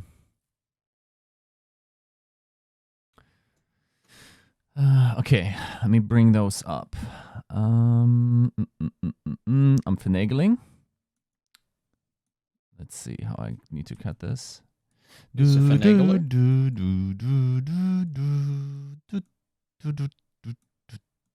Okay, we're getting copy strike. I'm not that good. We got it. It's on screen now. Okay, so all right. I think Shocarino versus the Washarino. Yeah. This is a Washarino for sure. Yeah. Anyone? Okay, I assume we're all going for Shock, but how many maps can Washington take? 0. Bruh. Nah. Bro. Nah, they got one. What if we consider that Shock lost the map to Vancouver? I have to pull that up because I'm pretty sure they tried Zarya. No, it was Zarya and Ike versus Vancouver. Does it matter? Yeah, I don't. I think it matters if they roll out with like some goofy Zarya stuff after not playing it. Like, then yeah, I'd love to give them a map. But all things considered, I think it's a dive mirror for 3 maps, and it's a 3-0 and a handshake. In my mind, like there are very few teams where I'd say 3-0 against Washington when you can have Happy and Decay playing on some of their comfort picks. I think that DPS line by itself can always get. Yeah, but you're also like running up against an equally as talented DPS lineup. Yeah, right? but like the way Overwatch 2 works is like if you have like 5 sick moments and like Happy just bangs out first kills. Sure. Like there's no force you're pushing against. You just like this just happens to you. So if you win 5 fights and I win 5 fights, then who's won any fights? Feel like we're kind of like. The thing is, it doesn't matter how good proper is if like it can't obviously. How does the other team win 5 fights if you won 5 fights? Because to win 5 fights in the first place, it would indicate that you are much better than the other team. Unless we're saying that you got lucky for 5 times in a row, like you flipped coins 5 times, and it's just all heads. I'm not gonna lie. You say 5 fights so often that I heard 5 guys, and now I'm a little bit hungry. I had 5 guys once, and then afterwards I was like, "This is so greasy." I'm like, "Yep, I'm in America." I've never had it. This is how I know I'm in America. Compared to what I'm used to, it was like oily as fuck. I'm like, bruh, this is some legitimate American fast food. Anyway. No, so I'm purposely being hyperbolic. So despite Shock losing a map to Vancouver, we're pretty confident that won't happen again. Yeah, versus a team like I don't think so. I don't think they need to really show anything new. I think they can mirror them and diff them. Okay. 3-0. Here's the same circuitry of my brain that produced this 3-0 Philly situation is the same part that screams Shock will shit the bed in this tournament. No, bro. Okay. Nah, they're in for a market correction for sure. Not versus this team. Is it happen now? Not versus this team. Here's the... Yeah, not versus this team. Agreed. Let me get into my script writer brain. Okay. Shock. 0-3-0-3. Out of the tournament. Oh shit, what's happening? We got the tweets. We got, like, not to be insensitive, but there's a boy with a little bit more free time now. He's back. So is this what are you talking about? I'm confused again. Super has stated publicly that, you know. Oh yeah, okay. What about Super? What about Super? And that's you think he's coming back? That's where he gets the call. Krusty's like, I can't do it without you, man. You gotta. And it's like, he's saying they bomb out of the tournament and they call Super. Sure, Yiska. And then Super says, "Well, I can't." And what's his phone down? Bro, and then he signs with Glads for $7 million. No, just give him a bag. Like, come on, guys. Like, let me look at. You didn't already have it. You say it like you didn't already have it. Wait. I'm solving this by looking at Sully Gnome and figuring out like how good. Let me tell you exactly what happened. Let me tell you one other thing. Unless he is like an actual free agent where his contract was terminated, he should be under the retirement clause, in which case Shock actually still owns his contract. That's a possibility. That's true, yeah. I'm not sure because if you are Shock, there is no financial incentive for you to terminate the contract, offer player retirement, instead of just keeping the contract because they're retired. Zero incentive. So for Shock, for all intents and purposes, if they made the correct financial decisions, they still own Super's professional contract. Meaning if Super actually does want to come back, he goes straight back to Shock, or someone has to buy him out from the Shock. All I'm saying, Super, anyway, you know how you can guarantee that you get to play Overwatch 2 the entire time? Can't be a streamer, mate. Anyway, getting in this rabbit hole is kind of pointless. So let's go to Florida, Atlanta. Just calling it. It will be clipped. It will be clipped. I'll be called a genius once again, just like last time. Yeah, if they go 0-3-0-3 and they're out, then sure. Anyway. Mayhem Atlanta. Do we think Atlanta are so exposed and so beaten down and so in the dumps that they can't beat Mayhem, a team that they actually did beat in the regular season so far? I believe one of the only 2 losses that Mayhem did suffer. Yes. I'm not incorrect about that. Yep. Week 1, day 1, Atlanta 3-1. Yes, it was the very first game they played against each other, yes. So, because here's what I know. I know all the fans have printed against Atlanta. Some of that will be biased because they just don't like Atlanta, understandable. But that's when you think we have to kind of consider it objectively. Like, are they actually objectively worse? Here's what I think. I think someone is considerably better in the tank position currently than either Hawk or Gator, mostly because he's way more flexible, but also his mechanics do match up. Now, is that enough for Mayhem to guarantee the win? I think Mayhem are on a roll. I think they're actually a pretty strong team right now. Players in their positions are doing well. Yep. No one's made any shitty comments about Animo because he's actually winning. True. He did fall off that King's Row, I will say. He did kind of jump off that one. Sure. Which means that our fan base has some of the most results-based or results-biased armchair analysis possible. Yes. Which is to say that player on team with losing record, losing games equals bad player. Player now on team that's winning with winning record equals good player. That's literally the analysis. Yep. Last year, no further context. Same player that probably, arguably, even had a higher potential peak last year on Rhine specifically. Plays at 300 ping. Shit player. Why is he in Overwatch League? This year, small ping. Oh my god, he's chatty and diffs people like the top tanks. I mean, when you come out and have interviews like he does, like he's also helping himself, let's say. Sure. To be fair to them, they don't have avenues to. That's a lie. They do have avenues. They either are not invest enough to go towards avenues to learn how to view the game better or to contextualize it better, or the media is not super existing, but also they're not demanding it either. There's very little demand for high-end analysis in this game, as Monty has said many times. Yeah. So they have shit takes, and they actually don't mind that they have shit takes. Again, player on losing team equals bad player. Same player now on winning team equals good player. That's it. Speaking of shit takes, I think Atlanta has a shit take on this meta, and I think they get a little bit gapped. What do you mean? They can just play Zarya now. They can just force Zarya. Me thinks not. Me thinks. You think they won't?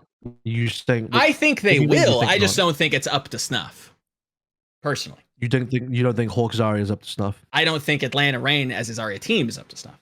There's no question that Hawk can pick the Zarya hero and play it to a high degree. I don't think Atlanta is a good Zarya team. I'll say that. I have this Florida 3. There's a very strong case for Atlanta potentially winning this one, but I think Florida is the more stable team. Agreed. I think Atlanta have been shaky in this last week, and I'd be willing to bet that. Okay, there's 2 types of outcomes here. Either you get the angry Atlanta that come out and just start winning after losing, or you don't, and Mayhem just win. I think the safer bet is Mayhem. Like, if you want better odds, the safer bet is Mayhem. But I'm not convinced this is an automatic Mayhem win versus Atlanta. And I think a lot of people out there are assuming it's an automatic win because they're getting the wool pulled over their eyes that says Atlanta bad, Brad water bottle meme, ha, and then that's informing some level of bias of them not thinking Atlanta win. But if you think about it objectively, I don't think this is as clear cut. Now I think there's still a chance. To me, in my own personal pick'ems, I'm probably going to put down 3-1 Mayhem. So despite me kind of coming up to bat slightly for Atlanta to say they got a chance, I'm probably still putting down 3-1 Mayhem because I think they're the more stable team, and that's the more reliable pick. But I just think this is one of those games in this bracket that has a high chance of boomage. Whereas you look at the Shock the Shock Washington game, I think that should be pretty clear. It is Shock. It'd be very low chance for Washington to win that. But I don't think it's a super. I think people are severely underrating Atlanta here, even though they probably still lose. But whatever. No, I think that's a salient point. Like Atlanta is a team of very, very high skill players. Like they're very, very talented. It depends on like what kind of mentals they show up with. If I'm going to be completely honest, and I know that's like very woohoo, flowery bullshit, but it kind of matters. The Glads game is very damning, but I think the London game they trolled themselves. I think Atlanta trolled themselves in the London game, but then the Glads game was a lot more damning. So the Glads game, I'm willing. If someone says, "Oh yeah, Atlanta were bad in the Glads game," I'll give you that. Here's your cookie. But if you, I don't think the same analysis could be said about the London game, because that would be like if you just screwed yourself and you just straight up handicapped yourself walking to a match. Like, of course you're gonna lose. Like, bro, if Shock walk up versus Washington and just decide Proper's not going to play, and also Sam's not going to play, we're just going to play with 4 people. You know, there'd be some concessions. Like, well, I think Shock obviously fucking screwed themselves here. I don't think they're a bad team, but I think they screwed themselves. And I think I apply that mentality to Atlanta screwing themselves versus London. But yes, they did get shit on by Glads, but mayhem for me. Yeah, same. I think like from the temperament of this team, I feel like there's an opportunity for like them to just get an entirely new why they want to do this very badly, and why they could like go hyperdrive, like really practice hard. It's questionable if it works right now, but I think we will see this team rebound, and here's the simple reason. You know how you get the world to, how you establish world peace is to have an outside source like a meteor or an alien race attacking us, and we can all focus on hating that other thing. Well, you know who the alien race is? The fucking community. Oh, man, would I be just living in the moment of getting to really like grind 19 hours a day to show these fuckers that what I'm made of. That's the framing that this team needs to have. Just like, I can't believe how unreasonably we've been treated here. Fuck them. We're going hard at this. You know what I thought you were going to say? You're like, you know how to establish world peace? You do the rumbling. And then you finish the rumbling. And then you achieve world peace. Yeah. Yep. I thought that's the direction you were going in, but I'll accept your answer. I'll accept your actual answer. Yeah. Right, but who are you going for? Because here's the next question is like, okay, I also believe there's a bounce back coming in for Atlanta, but when does that happen? Does it happen now or next tournament? Yeah, unfortunately, I think there's a knowledge gap here where I think this is a team, and here's a bit of a leak for you guys. Leaking. The new patch is coming directly the day after this tournament concludes. Now, other teams could easily say, like, okay, let's take a couple of days off.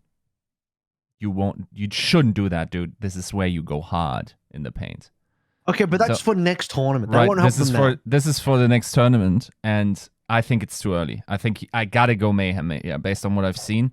I think it's very hard to say this is just a result of them having, like, internal struggles or trying stuff out or sandbagging themselves.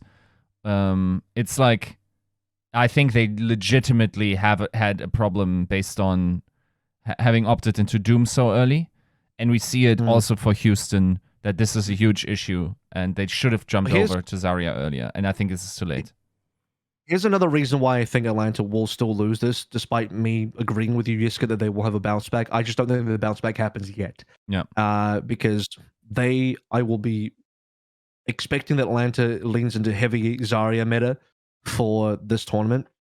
Now, there are some maps you can't do that, and you still will be required to play Winston. Guess what? Someone will just do that. However, Atlanta probably have to sub in Gator unless Hawk has just magically learned Winston. Yeah.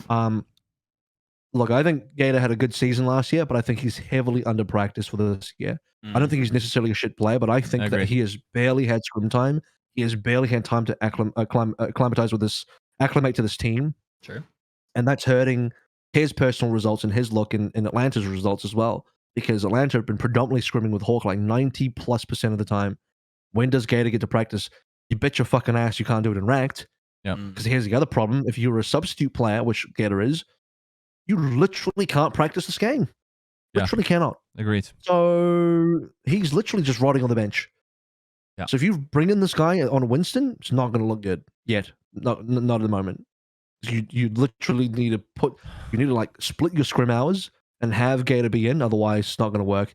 And the way I think Atlanta have gotten away on those Winston maps previously is, I guess they either just play the Doom or try and force Zarya or something. I have to go back and look at how those maps are. But when did Gator start getting subbed in?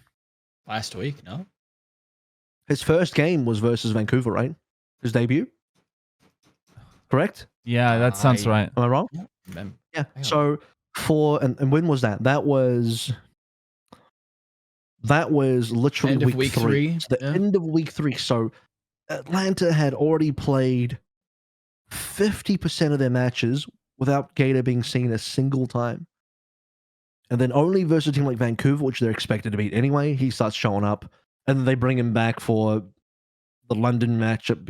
You know, maybe they believe that he could bring up the Ryan. It would just work with no practice, but clearly not the case. So let's move on. We'll go to the next game now because I think we're pretty clear on where that is. Oh, I see what we're doing. Okay, Dallas versus Toronto. I assume we all go Dallas, but what does this look like? Because it'll be hot behind Hanbin, right? Surely it'll be hot behind Hanbin. It's the Dallas Fuel versus the Big Lots version of Dallas Fuel. I don't know. It's the Dallas Fuel versus the better Dallas Fuel. Pretty much, yeah. Like it's the team leading the way on Zarya in NA. Jury's out on how they look globally, and we might not ever get that question answered, but which is kind of sad. Is this you versus the team she tells you not to worry about? Pretty much. Toronto, the one thing that you can give them is that they have been open to trying to play more Muse, but they still don't have like inter-map flexibility, right? Like it's either Hotba or it's Muse, much in the same way that Dallas is. So like it feels very similar. I don't really care for Toronto's DPS. Dallas seems to be doing fine with what they've got running right now with, you know, a mix of the 4, less so Gurio, but yeah, I like Dallas here. It's a 3-0 for me. That's the easiest 3-0 of my life. Yeah. Okay. There are 3-0s, and then there's, oh shit, that's a 3-0. Yeah. Which one of these 3-0s is it? Which one of these 3-0s Oh, this is shit. Oh fuck. Yeah. Yeah. This is the 3-0 from the, you know, like the situation where they had this catapult with the melon, and everyone's like, and it's the melon smashes into the woman's face, and everyone's just like, oh, what? And I'm the guy going, just having like Schadenfreude. There's a very famous gif for of our audio listeners. What did you just do? I don't know what you just did. It was a very strong grimace. He covered his face with his hands. Yeah. And it's like the oh, Hamburglar? that's awful. That's I'm like, much. I got to see this once in my life. I love it. Okay.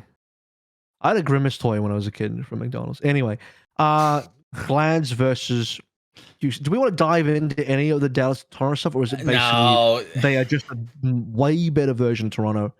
And so, what about the fact that although is already in Dallas, like he's already there, he's been there for so long, you know, although he's already got the cowboy boots and hat on, he's ready to yeehaw. He's acclimated. Intros team in, you know, he's already purchased his unlicensed weapons, like he's ready to go. Like, so instead of trading, none of no, this isn't like Colorado where you have to like acclimate to like the climate shift, or not the climate, but the barometric pressure shift. I think although maybe acclimated to the freedom shift, I don't think it matters. I'll be honest. Alrighty. Glads versus Houston. Now, we just finished talking about both these teams. Yeah.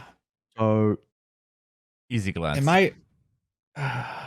Am I wrong for saying this could get a little sideways? I think stylistically, you know I think, as much as I said that Glads wouldn't play Ryan again, I think they will versus Houston. Mm-hmm.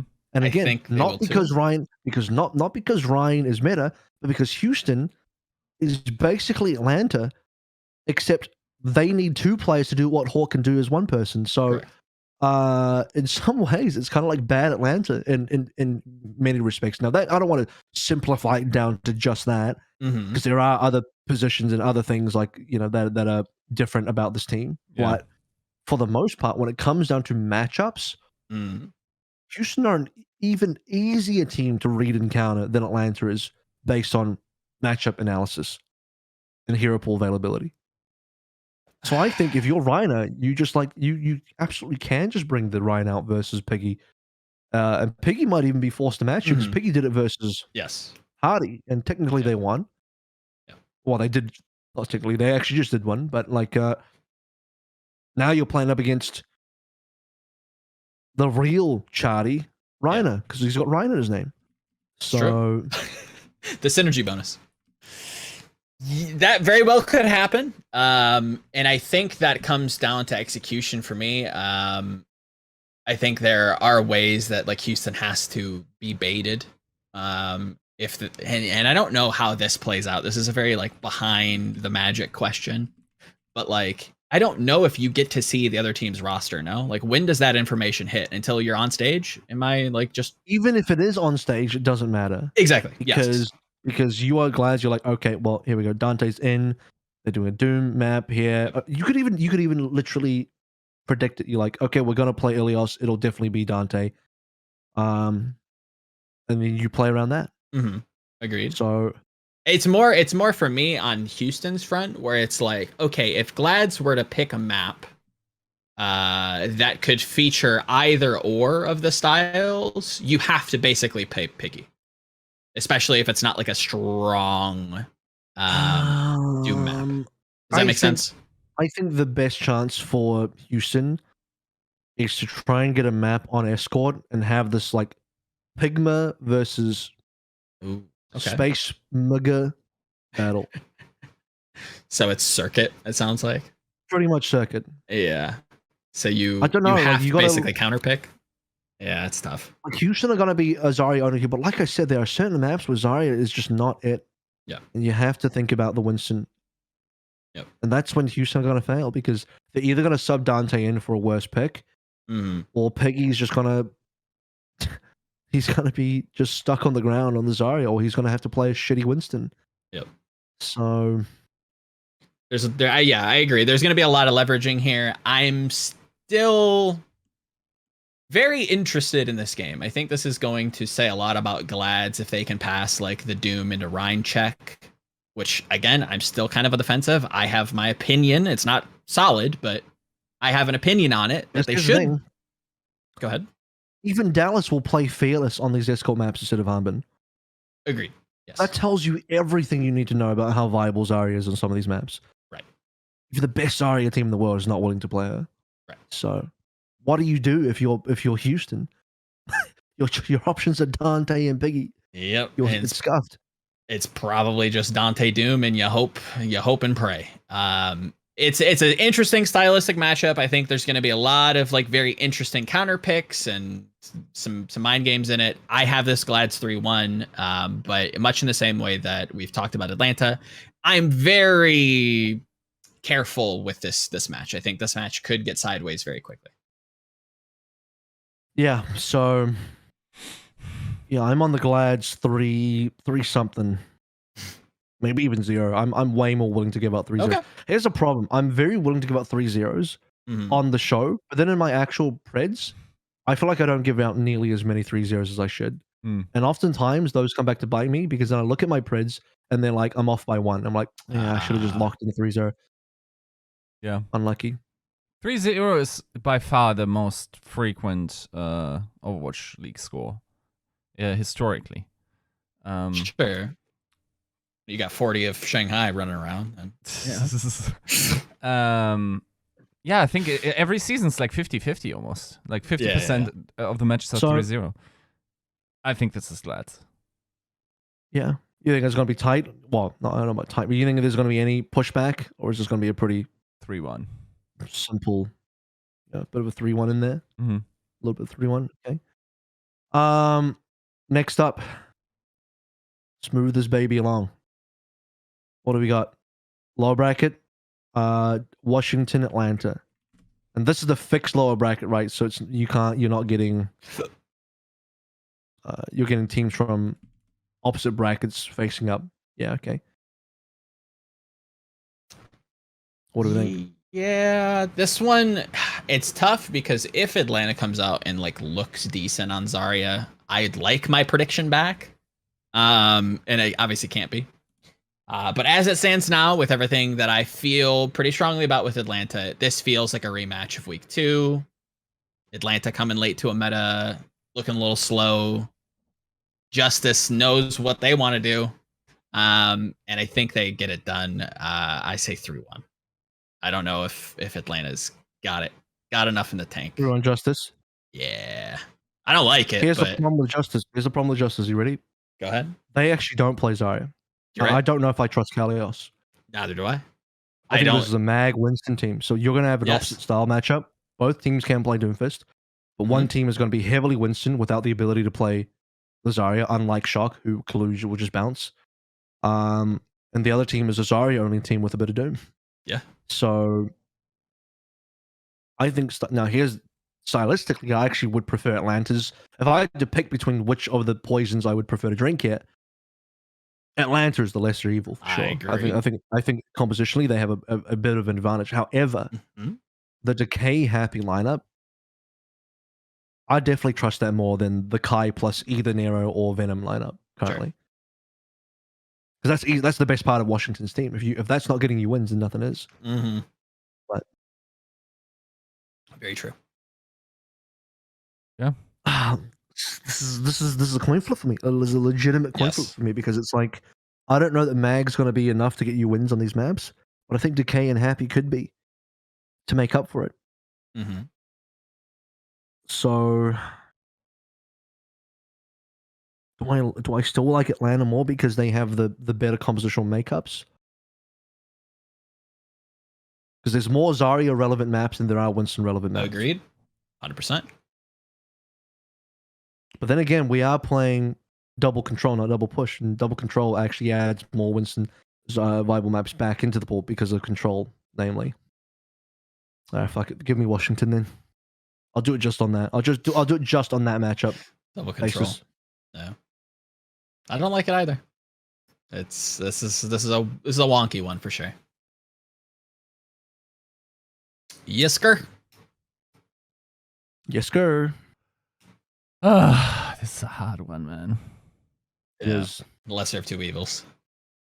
It is. No, I don't think.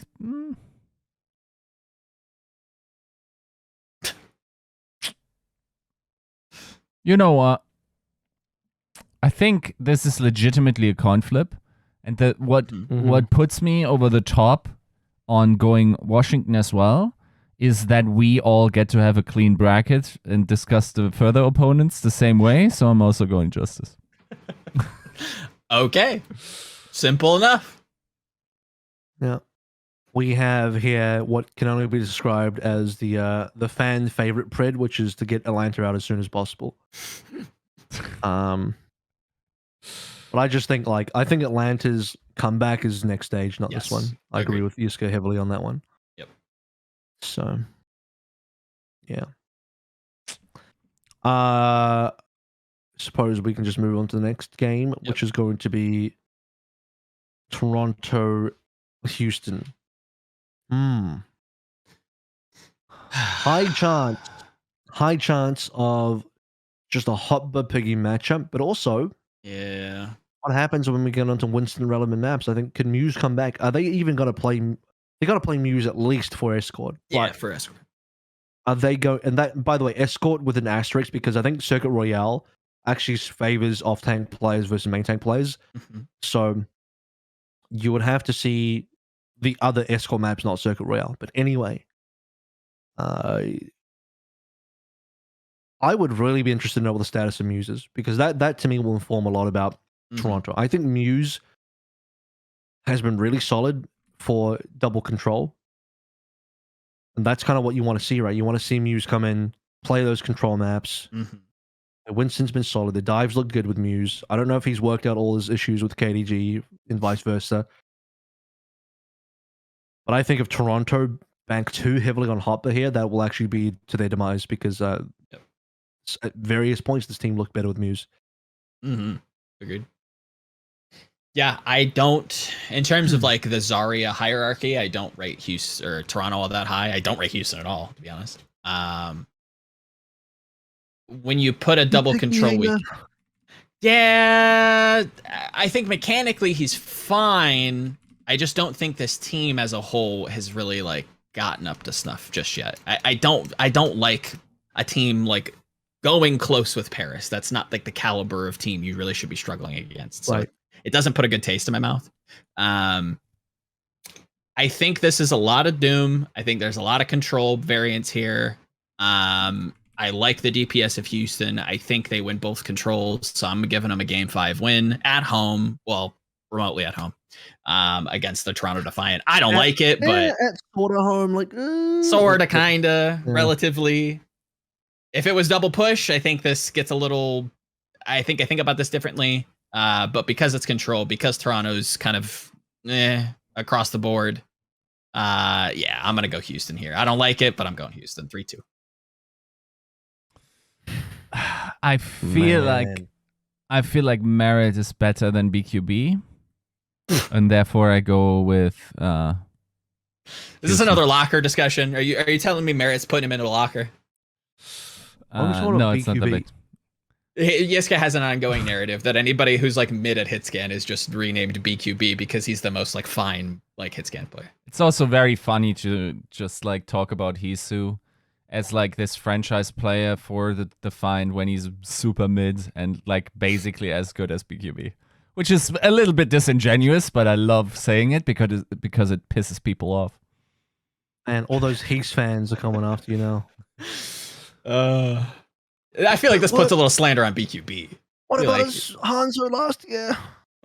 His Sombra was actually pretty good though. His Hanzo actually was pretty good. No, he's had moments. BQB was a good player in the Overwatch League. The thing is, everyone understood that he's a good player in the Overwatch League. Nobody was telling me he's like he was an S tier player. Like people are trying to sell me Hisu on. Yep. You're right. Next up. I'm actually kind of. Did I do a pred yet? I don't know. Did you? Oh, I don't think I did. Go ahead. Take the floor. Is it wild that I lean Toronto? No, I don't think so. But it's heavily. It is heavily dependent on them playing Finale and Muse. Agreed. Heavily. I think they need Finale and Muse, especially for those control maps. Like you, I think if this is just like a Zarya team, you just have an average Zarya team. Agreed.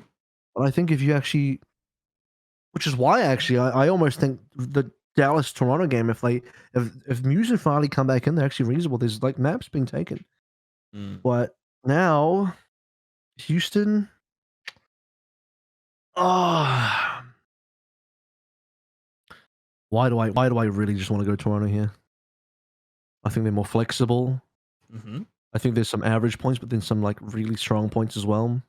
I think they have the real Lucio player.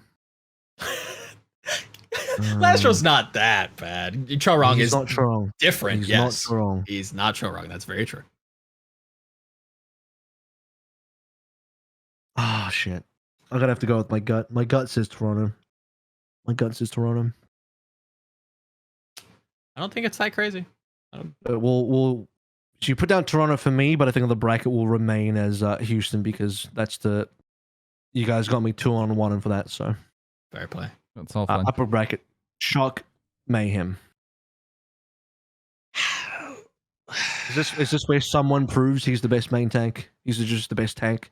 Yes, but Overwatch 2. That unfortunately won't help Mayhem win the series. Yeah, he thinks that as much as I assume Florida could pull out some goofy, funny, haha stuff, I kind of don't want them to.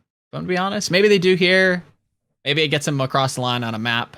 But yeah, putting away Shock is a difficult task for anybody in this league.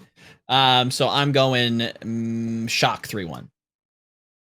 Shock roster quality is just higher, I think. Yeah, it's like a big difference to me here.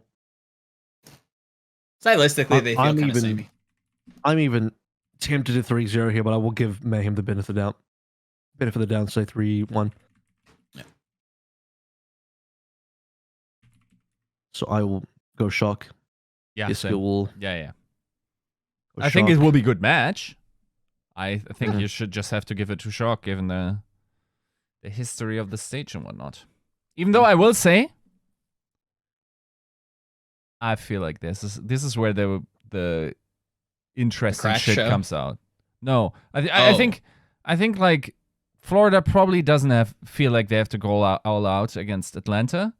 I think this is where we get the interesting stuff happening. I just don't know what it. I mean, granted, I didn't expect Roadhog on Gibraltar, but I just don't know what it could be. So if that makes sense. So, like, he didn't want to say specifically, but apparently, the way Roadhog on Gibraltar is supposed to work is they have a flow chart of like, is this happening? Yes. Is this happening? Yes. Is this happening? Yes. Then Roadhog, and the players just kind of like took the wrong turn. And like it didn't work. Like they, Dude, I can minimize that flowchart down to you to just A and B with one direction mark, and that's it. Is there Doomfist? Yes. Then Roadhog. Yeah. Done. That's got to be one of them.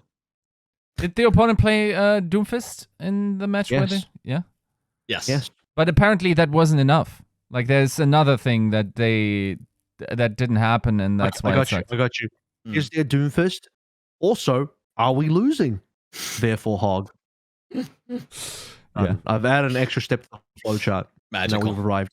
Yeah, Simply. We'll see. But yeah, I think you gotta say shock. But now that we've all discovered, no, you don't have to play Hog. You actually don't even really need to change your tank versus Doom at all. Just the rest of the team just needs to, the focus has to shift. Maybe you put on a Tracer. Maybe even play a Reaper. Anyway, Dallas versus Glads. Now, I think this is a super exciting game, and the first, based on our bracket, the first like major matchup here, in the sense that we are finally getting two of our top three teams playing against each other, but also a clash of styles. Both Shock and Glads are heavily Winston-leaning teams. More, I would actually say Glads more so than Shock even. Yes. Now, I'm going to be that guy again, but I did say like Glads probably won't play Ryan again. And then I said they play versus Houston. But now I'm like, this is another Zarya team. Could there be a situation where they bring out the Ryan again versus the Zarya team and put Harbin in a weird spot?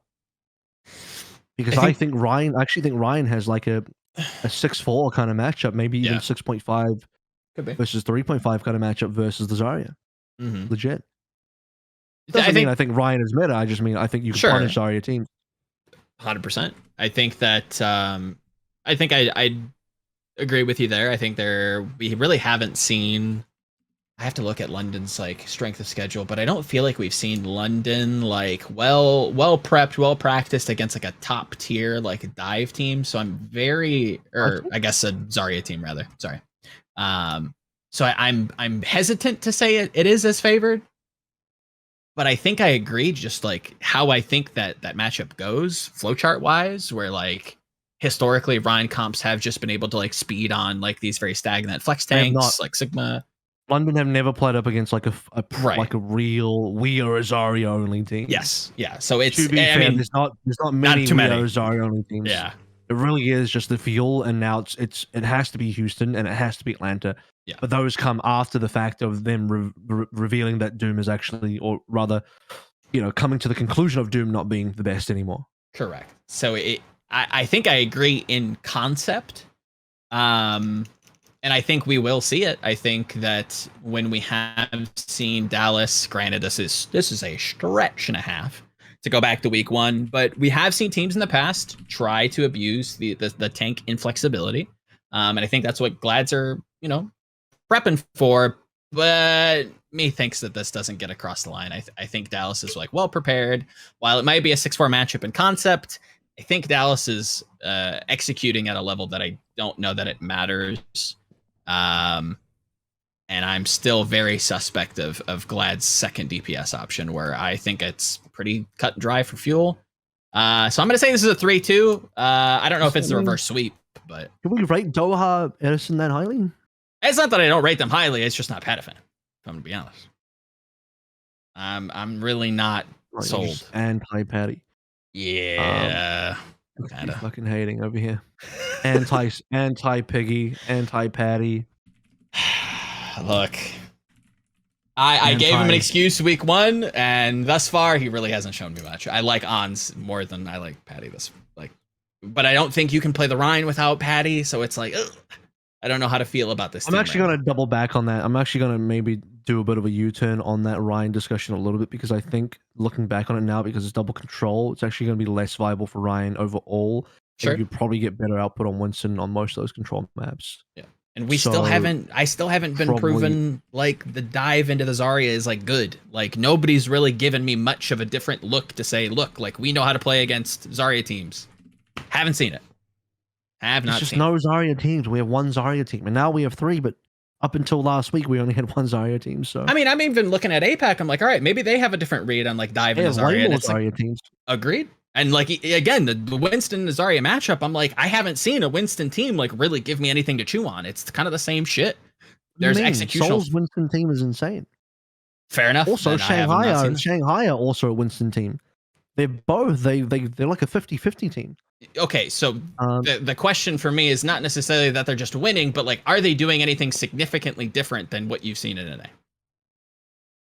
Because I have to plead ignorance on those fronts. Those are two of the teams that I'm like very much like not well. Different than what? Different in terms of what?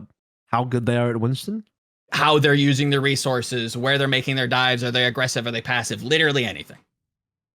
I don't know. This is a completely ignorant question, genuine on all fronts. I don't know what. So I mean, what context does that have in terms of Zarya? Like, well, how does that interact with Zarya? In what point are you trying to arrive at?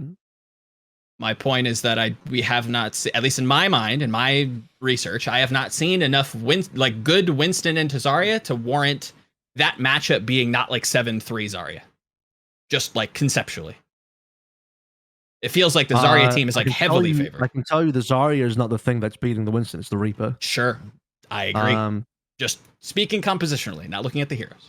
But I also think it's map dependent. Like, how much can you abuse high ground and abuse the fact that Zarya can't take high ground effectively?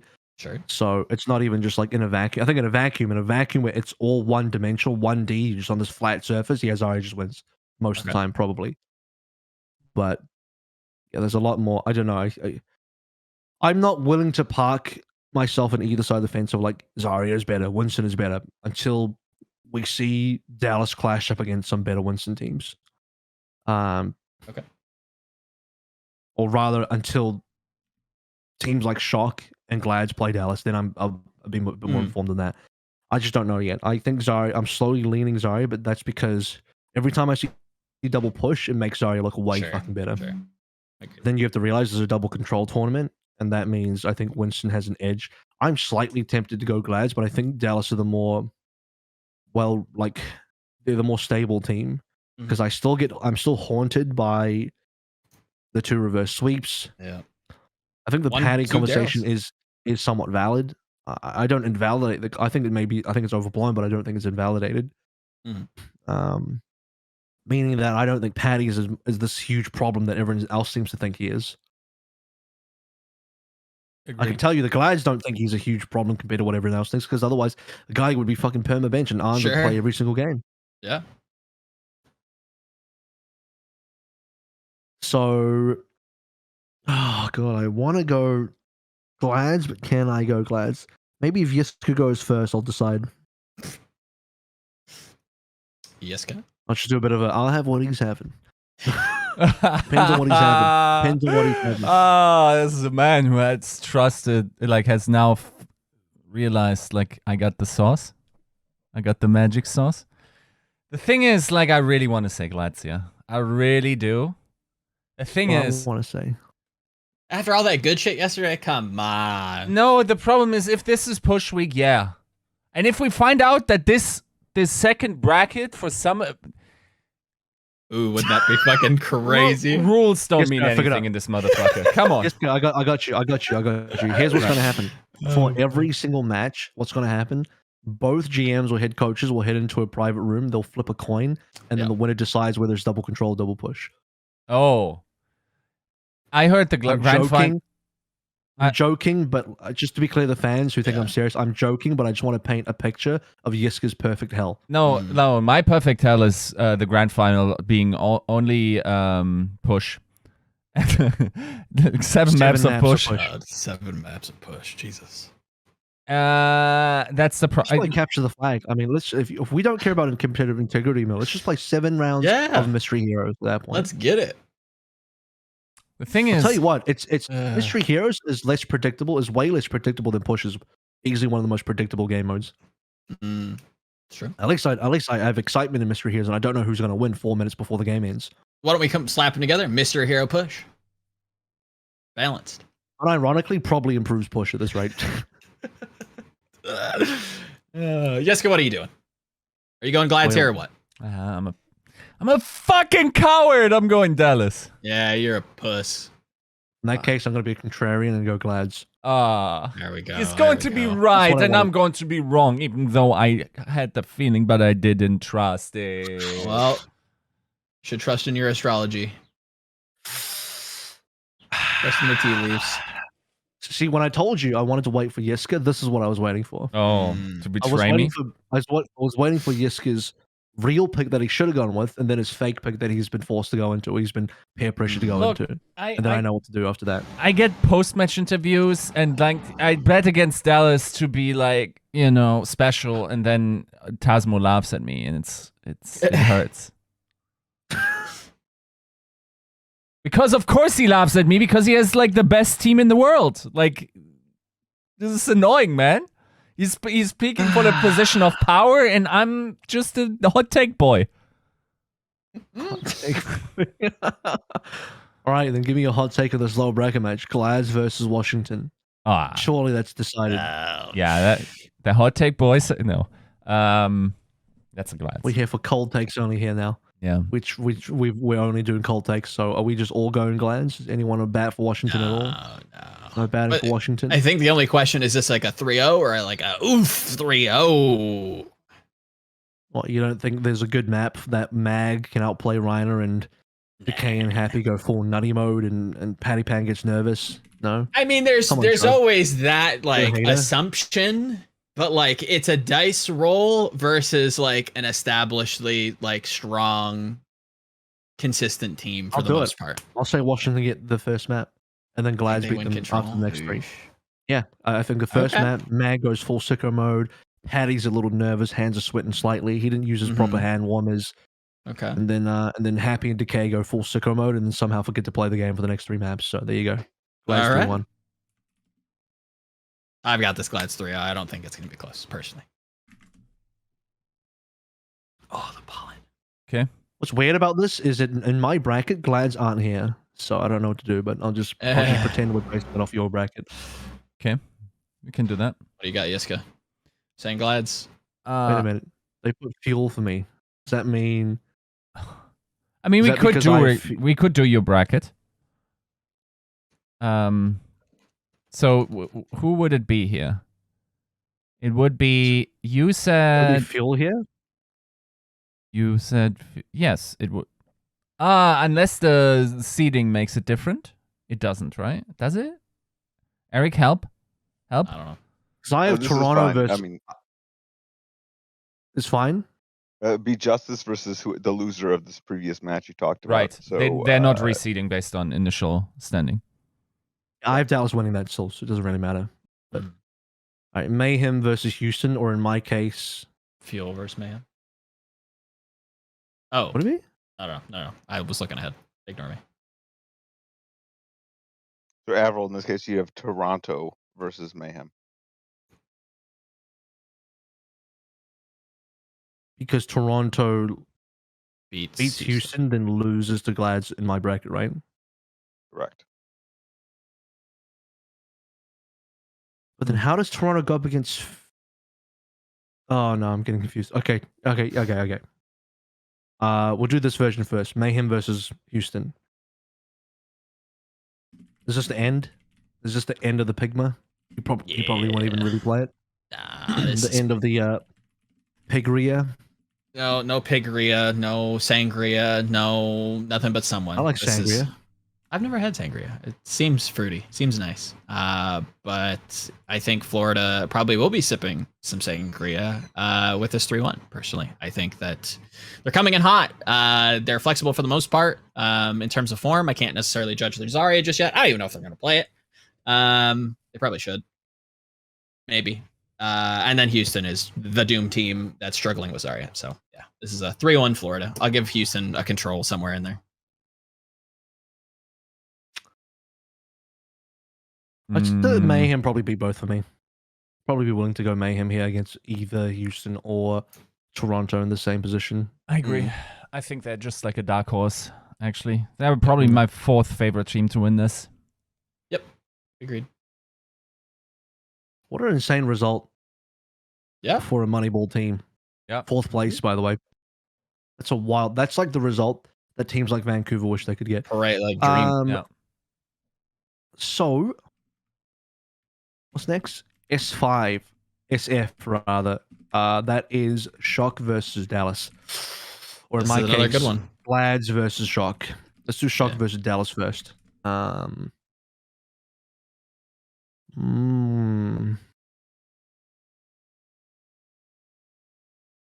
this world, if we're assuming Dallas beat Glads, then I have to assume they beat Shock as well because they've just cleared one of the best Winston teams. Mm-hmm. They probably just clear the other one too, don't they? I mean, surely. Yeah. I mean, the proper argument is there, but then you have to. I would apply the same argument to Kevster. Mm-hmm. So if you beat Kevster, then I guess you can beat proper, right? I would So say in so. this timeline, in this multiverse, I'd probably go Fuel. If they're good enough to beat Glads, they're probably, in my mind, they're on par to be good enough to beat Shock as well. This is gonna like look really weird once like my picks are finished. But I think this is actually marginally easier for Dallas. I think Shock in general, in terms of their dive, Kalush has been a little like reserved when compared to Reiner. And I think that gives Dallas a lot more room to play with. So I'm going to say this is a 3-1. It's not because Shock is a bad team. It's strictly on like a stylistic read that I have. Again, coming back to like the Winston and Azaria argument, I think that comp just doesn't. I have not had enough shown to me that Winston teams have adapted or found ways to, make that difference smaller, if you will. So yeah, I think with all that said, I have Dallas 3-1 over the San Francisco Shock. Yiska. It's a banger. It's a good game, yeah. Let me go through that in my head real quick.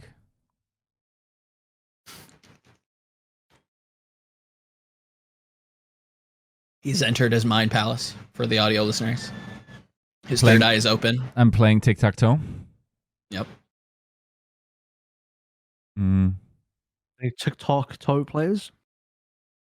His chakra is flowing. Yeah, I think, I'm sorry, but TikTok I think Shock gets farmed here. Oh, farmed is a little strong. Describe what you mean by farmed. What does farm mean? Not a particularly close 3-1. Really? Okay. What's the part about Gladiators that you were liking much more than Shock? Wait, aren't we discussing Dallas against Shock? Dallas against Shock. Exactly. Which part of the Dallas field do you like much better Okay. than Shock? Well, of course, Tank. I think that's the obvious one. Until he comes back.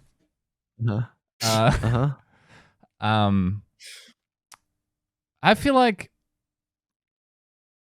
I'm in a little bit of a weird position with the DPS because, like, while I think like it's their rotation, like you guys know how I feel about Edison, but like I can't hate, man. My dude's kind of cracked on Reaper. Yeah. I hate that sentence, by the way. What? Being cracked on Reaper. Why? Like it's like the most like decision-making hero I feel like there is. Right. And it's just like, yeah, you're cracked at like making the choices. It's like, oh, God, that's so rough. He's kind of sick with it in chess. yeah. Like, dude, look at that play. Oh my God, he popped off. Knight to E5. Wow. I mean, you still got to flick on shotguns. You got to do those close range flicks. No, you do. It's just It's just a meme. Yeah. You gotta know when to press shift. You gotta press Q at the right time. Dude, that is hard mode in the Overwatch League. Don't even get It me really started is. on It is. motherfuckers on May dying pre-block. Yep. That shit happens I the know it's entire. hard mode. I know it's hard mode. Yeah. That's why when people like shift too early, I can't even blame them. I'm like, fair enough. Yeah. I'd rather you shift early than not at all. Yeah. No, it's just like there should be electroshocks whenever you die with your shift still up. Oh, trust me, it's worse than that. You have to live with the shame of dying with it and potentially losing a team fight, which could lead to you losing the map. Play a laugh track in Discord or something. Actually, let me go in. I got my Gangnam Jin button. Joe, do you want to explain to the audience what the Gangnam Jin button is?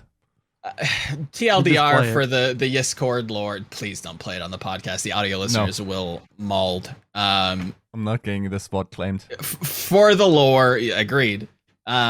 That's true. Gangnam Jin had some egregious beats. Yiska molded into setting up his mixer or stream deck rather to play Gangnam Style whenever there's a bad alt in our watch party. So if you want to listen to him unironically spam the chorus of Gangnam Style for about 15 minutes out of your day, come on over.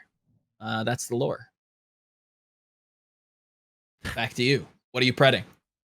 Or why is this like a complete farm? Like, give me something tangible to chew on. Like, is this like, oh my god, shocker, boom? Like, once again, I think shocker in for a market correction. Yeah, like proper is nuts, blah blah blah. I think that like their team setup is built on a pretty fragile base. They've been able to farm some teams in maybe not their nicest moments. Sure. I feel like Kolush is about to be found out as well. I think there is going to be some rotational shit going on. Oh my god, he's not a main tank player. I mean, yeah.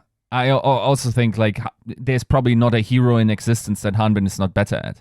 I'm pretty sure Hanbin is better at breathing than Kolush. He's just a better human being. Okay, I'll come to Kalush's defense a little bit. There are multiple layers that we can unpack to what you just said, but anyway, continue, Joe. Like, Kalush's monkey has been good, reserved, a little skittish, very rotational heavy. Like, it feels like Kasaurus is like sitting them up. Like, I'm pointing to him as the macro like coach here, because it feels like he is. Just assuming. Kalush feels very like comfortable given like a certain scenario playing out how he needs it to. So it is a little slower on Shock's front until you get to like map 5 control where they go like Lucio, Moira, and they just fucking 6-man or 5-man you at this point. But yeah, I don't know. I'm not here for the Kalush baggery. Granted, it is against Hanbin, just to add the context, but I feel like people may take this a little bit too far. So my bracket is Glad Shock. Mm-hmm. I have Dallas winning if it's Dallas in this position. Right. But Glad Shock, bro.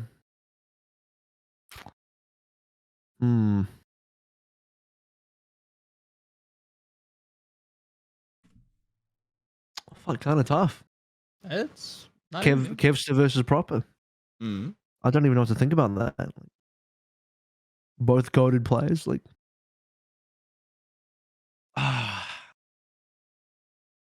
Part of me thinks that Glad should have just won that map 3 in the regular season versus them, and then we wouldn't. This conversation would be a lot easier to have. So in my mind palace, if I imagine that Glad's actually just won that 3rd map and 3-0'd, then I should be picking Glad's. I really should be picking Glad's. Oh.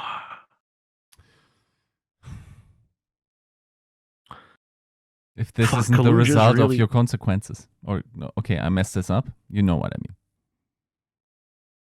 Yeah, I'm trying to sleep in the bed. I am trying to sleep in this bed. I actually prefer Kaluj to Reiner Space because I think, again, he's the guy that can do both of what Reiner and what it takes Kaluj to do in 2 players. Like Kaluj does it in 1 player. You disagree? I don't know. Okay, sure. Kaluj doesn't play Ryan. He doesn't play Ryan. I'll give you that. I also don't know if Kaluj plays a better Zarya necessarily. Why are we so up on like the one-on-one? I don't know. I mean, that's also. I don't know. It's not a one-on-one to me. It's about how your team ends up having to shift around those picks. Yeah. And we just haven't seen Shock pull out the Zarya to like warrant them like being competitive. They have, but they just did it against Vancouver, so it's hard to read. I don't know. Not sold. I know his best hero is Sigma, so I don't know if Space just beats him on that, but I also don't think Sigma is super relevant. Yeah. Oh god, such a coin flip. I just want I want to go Shock just to keep the proper narrative alive. You know what I mean? Yeah. Which is like the saddest pred, because it's not even like how good the teams are. It's just it's a narrative pred, which is but if you're right though, like you get to fucking be real right. No, you should be right based on like, you know, the team that you believe in, and then shut up, you fucking Gatorade predicting fucking tea leaf rating. You don't get to talk. It's only about being right though. That's why you mauled when you get spoiled in movies. You don't put enough faith in you don't put enough weight in the journey. AVRL, what do you say? No, fuck the journey. Give me the right result every time. That's where the dopamine shots come from. It's about but the journey. No, give me paper. Just give me the Shock. Fuck. I don't feel safe about that pick at all. I don't feel safe about it. Weak. Says the guy that didn't predict Glads versus Dallas. Only because this league's rule set is stupid. All right, where are we going next? What's next? We got to move through this because I just remembered it's still APAC. Yes. Right. Let's rush this. This is Glads. Glads Mayhem in our bracket. Right. Yeah, this is Glads. What's your bracket look like, Gabriel? I don't even know anymore. Eric. It'd be Dallas over Glads. Right. Dallas versus Mayhem. Yeah. Okay. Dallas. Yeah. Okay. And then we got losers final. We have Glads Shock, I believe. Yeah. I have this. This is a map fiver. You guys, have you guys done this matchup yet? Glads Shock? You have not. No. No, this is I just had to really wrap my head around this one. So good luck. This is a dive mirror for me. Two strong dive teams. Glads could feature some Rhine, but I don't imagine any scenario where that would be like plausible. Like, yes, they have that on their resume card, but like, I don't see like why you would need it. Like, you guys look pretty good on dive. You know, Shock's gonna play dive. This feels like a coin flip to me. To reiterate what AVRL said within his upper bracket final, I believe. I'm gonna go Glads here. I think they can bring it across the line for the most part. I think they keep the tempo high. I think they try to get on top of Kalush as he's trying to rotate. It's thin margins, but yeah, I'm gonna go Glads in a 5-game set, 3-2 over the Shock.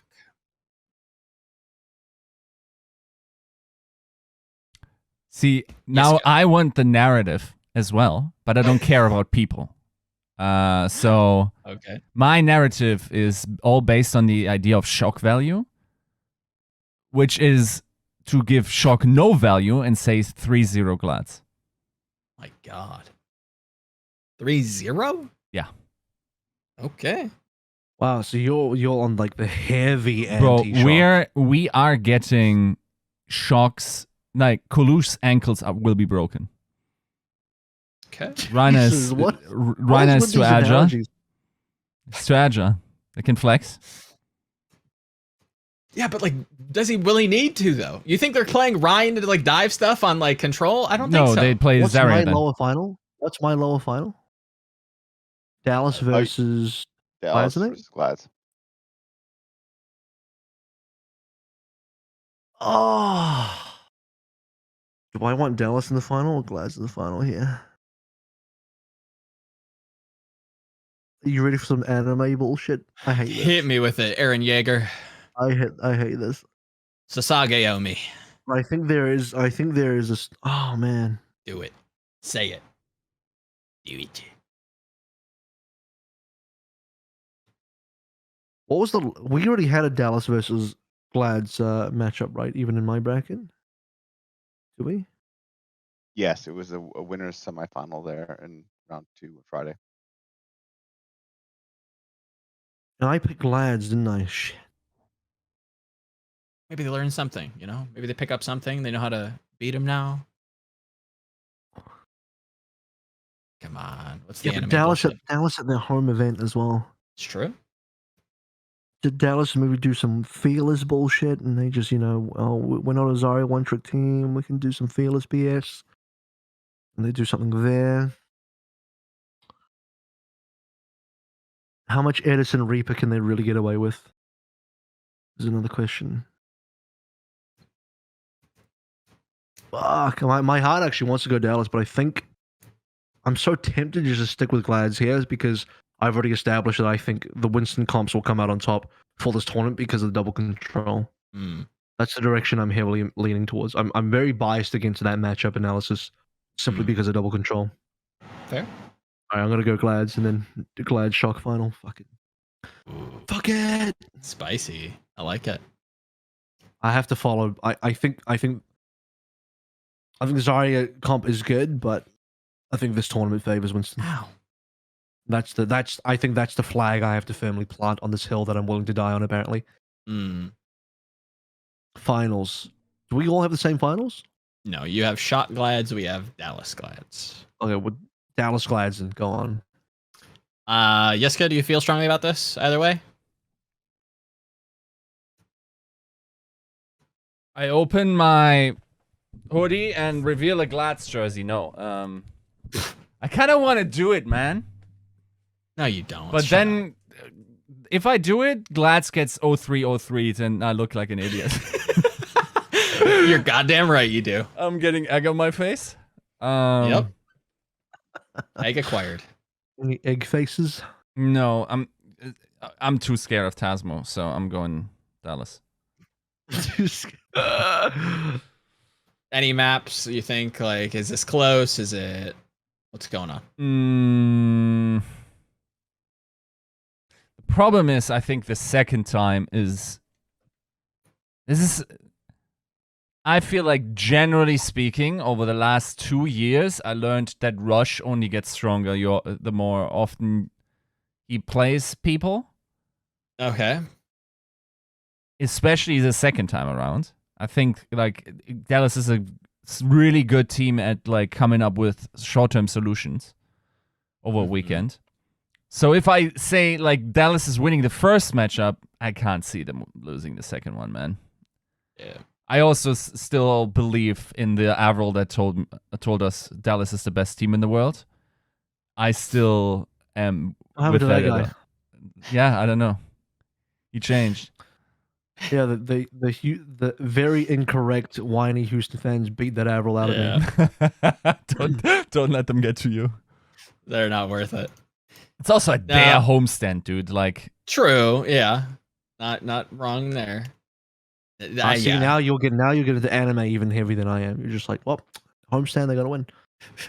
It's not just gotta win at home, but gotta win at home. It's like Hanbin in the interview I did with him was like, yeah, I think the reason we lost is we kind of were intimidated by the shouts, and we hadn't seen people since 1944, and like it's just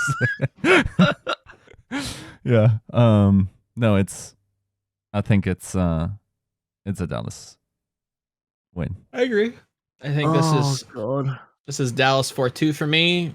Most of the same matchup analysis follows. Winston and Zarya is a little rough. While I think double control does favor the Winston team, I don't think it necessarily puts the Zarya comps at like a severe disadvantage. So yeah, I think that this is just Dallas's tournament.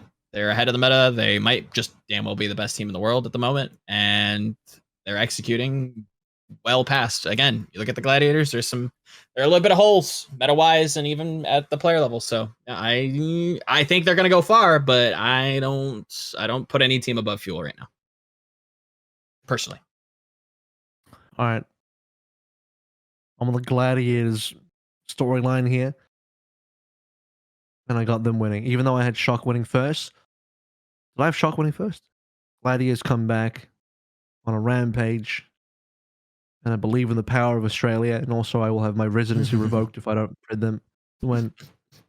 So Gladiators beat Shock. It'd be a narrative shake. To get their first ever title. Which is wrong because they've already had a title, but the fans seem to not. They seem to think it's a fraud title, so fuck it. Now they get to. But here's what's going to happen. No matter who wins the tournament, it doesn't count because we're like, yeah, but you didn't beat Shanghai.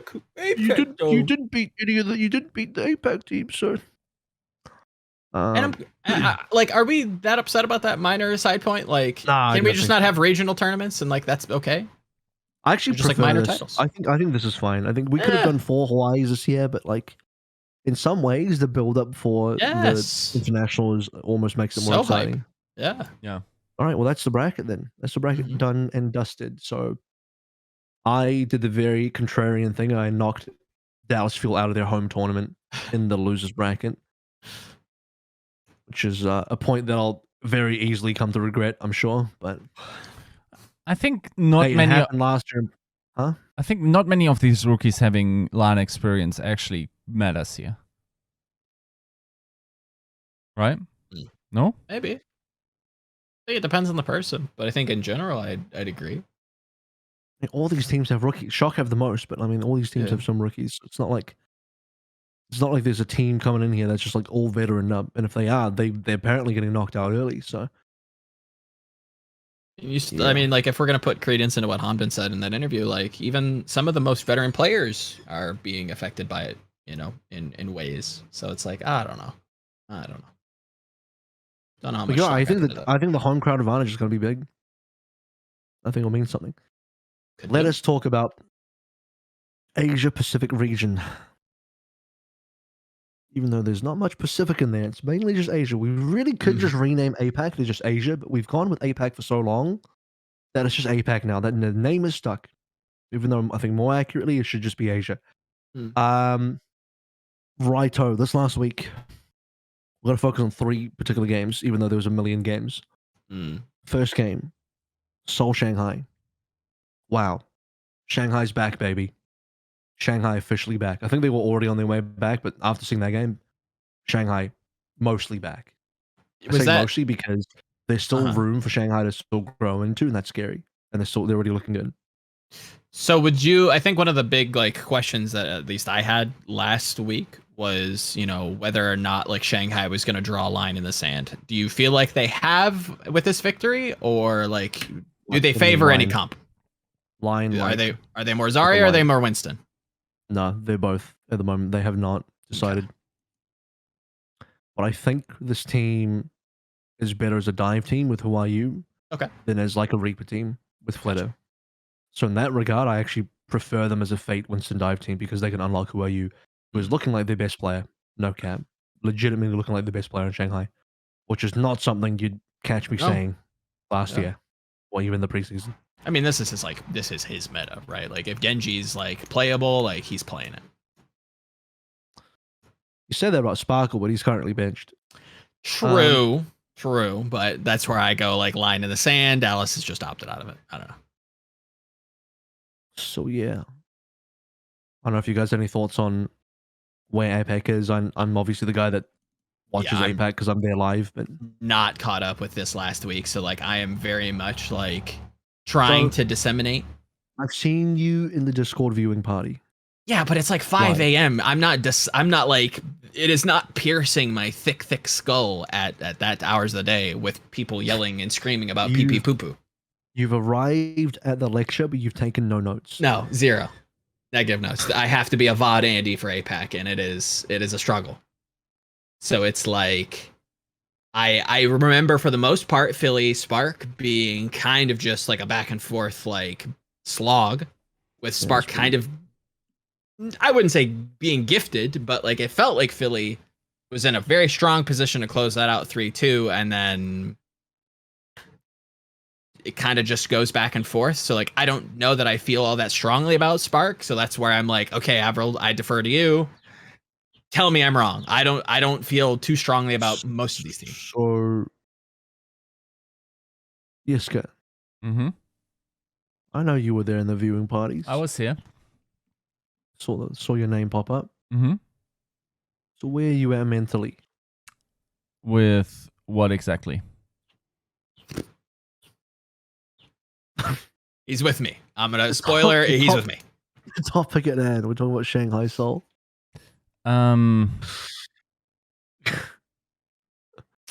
Yeah. I don't know. Like, all right, we're moving on then. Yeah, I don't know if I have too much. I'm trying to remember if there was anything. Yeah, I don't know. Quick, bring up the VLR page and see how many rounds they both got. Right. Yeah. Yeah, I don't know if 12, 14. Thing meaningful to contribute. Because unfortunately, this is also something. That's what I'm gonna do. I'm gonna run over all of APAC real quickly, and then we're gonna get into Preds, where you guys will just make some random Preds based on what I said. I mean, I remember being entirely correct about Philly. Sure, yeah. I can't remember what you said about Philly. You said they were gonna shit the bed, and they did. What? No, yeah. When did you say? I said, like, Seoul is going to 3-0 them. Yeah. And then you guys told me to shut the fuck up, and I said, "Why? They're still going to do it though." And then they did it though. They did do it. Philly has not changed. That's the narrative analysis that everyone's coming for. That's your proper take in team form. Because there's one thing I've learned, like, you can bet on a Philly instability across the season. Here's a rundown on the teams and what's going on here. Okay, so talking about Shanghai, Seoul actually looked really good as well, to be honest with you. It looked like Seoul were easily good enough to win. But Shanghai just so much more clutch. So Shanghai, in situations you expect them to lose, refuse to lose. Okay. Almost like old Shanghai. I mean, it's the same Shanghai. I mean, old Shanghai is the Shanghai. It's the same thing. Yeah. But like, I look at some of these games, I'm like, man, Seoul should have won that fight. Seoul should have won this. Seoul should have won that. But they just didn't, because Shanghai clutched the fuck up. Some of it was like Seoul maybe making some errors. Some of it were forced errors as well. Some of it was like, there was nothing Seoul could have done better than that. But Shanghai just showed up. Unlucky Seoul. Shanghai have been leveling up every single series. They legitimately look better every single game. And it's scary because they still haven't lost yet. I mean, that sounds like how I would describe a team that's been losing, but they haven't been losing. Their record is 5-1. They just don't have that many maps because they've gone to like 3 back-to-back map 5s. Yeah. Including a reverse sweep. So, yeah, but Seoul looking really strong. Prophet's looking really MVP-able. Smurf has had some weird moments, but I think more often than not, he's had some insane moments. He's been way better as a player compared to some of his more low moments. Fitz has actually been a little bit average this season, but he's been okay. I think Soldier doesn't bring out the best of Fitz. So, is what it is. Creative's been a nut. Vin Dame's been a pretty good rookie. Just a good player overall. So, yeah, I mean, I think those are my top 2 teams, generally speaking. And they're going to be rematching as well. Yeah. What have Seoul lost? They have lost 2 games. One of those was to Shanghai. And the other one was to the Hangzhou Spark, which is the next team I talk about. And that was the opening match, by the way. Oh, that was also because Seoul was running stupid shit like Sombra. Like, Jesus Christ. True. Seoul have learned their lesson since then. They've stopped running Sombra. Hangzhou Spark and Philly. Hangzhou Spark have such insane players that are not shitting the bed. They're actually clutching up. Alpha E is looking like one of the best players in the region. Absolute Rookie of the Year candidate for sure. Similar story to what SHI was doing. I feel like we're getting the Hangzhou phase that we got last year doing June Joust like a full stage early. You know what I mean? Like, that version of Hangzhou last year was looking dominant as well. And SHI was like, yep, Rookie of the Year. This guy is insanely dominant. And we're getting that now with Alpha E, but one stage earlier for Spark. So, a question for you. From the bits that I have seen, it feels like, and this isn't like a absolution for some of these other teams that do also fit this mold, but is Hangzhou not just another like DPS driven team where it's like if you don't have SHI or Alpha E clutch up, get a first kill and play off that? Feels that way. It feels that way. Okay. But I think the DPS gets so much attention that you forget the rest of the team is there. But the rest of the team is still doing stuff. Okay. Because I would say that Philly feel more like the team where like, man, Zest has to clutch up or they lose. Sure. Agreed. You know. Whereas Hangzhou deceptively are actually quite good as a team. But because their DPS gets so much attention, you kind of the rest of the team looks like they take a bit of a backseat. But Gooshray's starting to look better now. Burner's been good on Zarya this year. They're actually a very flexible team. They can play both the Zarya and the Winston to high levels. They can play Alpha Yi's Reaper and Genji all high level. They can get comfortable wins on all of them. I know there's a lot of fans out there that are going to meme and shit on Super Rich, but I don't think he's not been anywhere close to as bad as what people are saying. I don't think he's the best, but like they're clowning on Super Rich way too hard when, first of all, Alpha Yi, when he plays Echo and Super Rich goes Mercy, Alpha Yi puts Super Rich in some fucking bad positions. Like Alpha Yi plays very selfish, and I don't think he considers his Mercy a lot when he makes plays. He just goes in, and Super Rich just fucking dies, and then maybe Alpha Yi still gets a 5k and wins. But Super Rich looks like an idiot because he died, and Alpha Yi looks like a hero. But like Alpha Yi, you know, he puts Super Rich in some very, very suspect positions and makes Super Rich look worse than he is. But I don't think it's Super Rich's fault. A couple of bad beats from Super Rich, so not the best. I know that good. That really drives Yiska up the wall. I'm sure he enjoys that. But look, if Super Rich is as bad as people are saying, Hangzhou would be losing. Yeah, because you can't afford your main support to be thrown. So he's clearly doing a lot of good things well most of the times. Enough times that Hangzhou can consistently win, which they are. And Irony's just good. He's not exciting. He's not Finn, you know.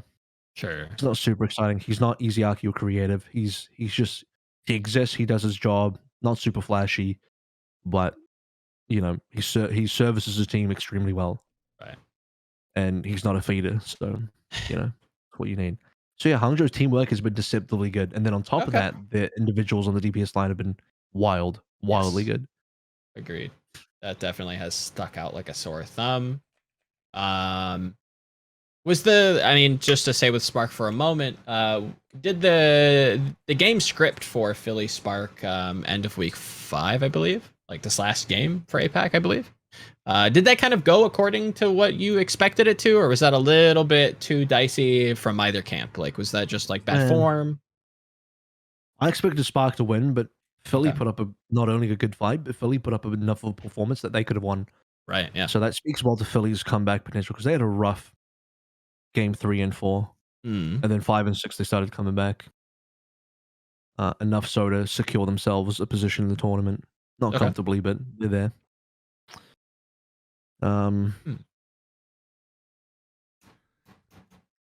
Yeah, I think Philly right now, they're weird, man, because I don't know if they got dunked on by Nerves versus Chengdu and Seoul. Certainly, I think those teams, especially Seoul, shut down Zest hardcore. Now we go back to the conversation. Like, is this a team that just like heavily depending on DPS in a way, kinda? Because when Seoul shut down Zest, Philly looked lost. Like, when this guy isn't 1v5ing, Philly did not do well. But that was that game versus Seoul. Gotcha. I think Jinmu actually outplayed Zest as well in the Chengdu Philly series, which is kind of crazy. Also, Nisha played a fair amount of Brig, which actually made things worse for Zest. Not in like a hard kind of way. I don't know, like Zest is still on track for fighting for the Rookie of the Year, but I think Alpha Yi's started to clear him now. Alpha Yi's been more impressive, more consistently. Not that this is a 1v1 game or a 1v9 or 1v5 game. Your stat, the nutty plays per minute. You're saying that Alpha Yi is a little bit higher? I think Alpha Yi does, yeah. Okay. But it's all this thing, like they're trying to decide between playing Carpe and MN3. Yeah. MN3 plays the snipers, Carpe plays mostly just Soldier, right? Only Soldier, actually. Pretty much, yeah. The backline of Philly is okay. They've had some good moments, but they've had some suspect moments as well. Bellassari has been reasonable, but he's a rookie. He's a good enough tank, but not exciting, not insane. Right.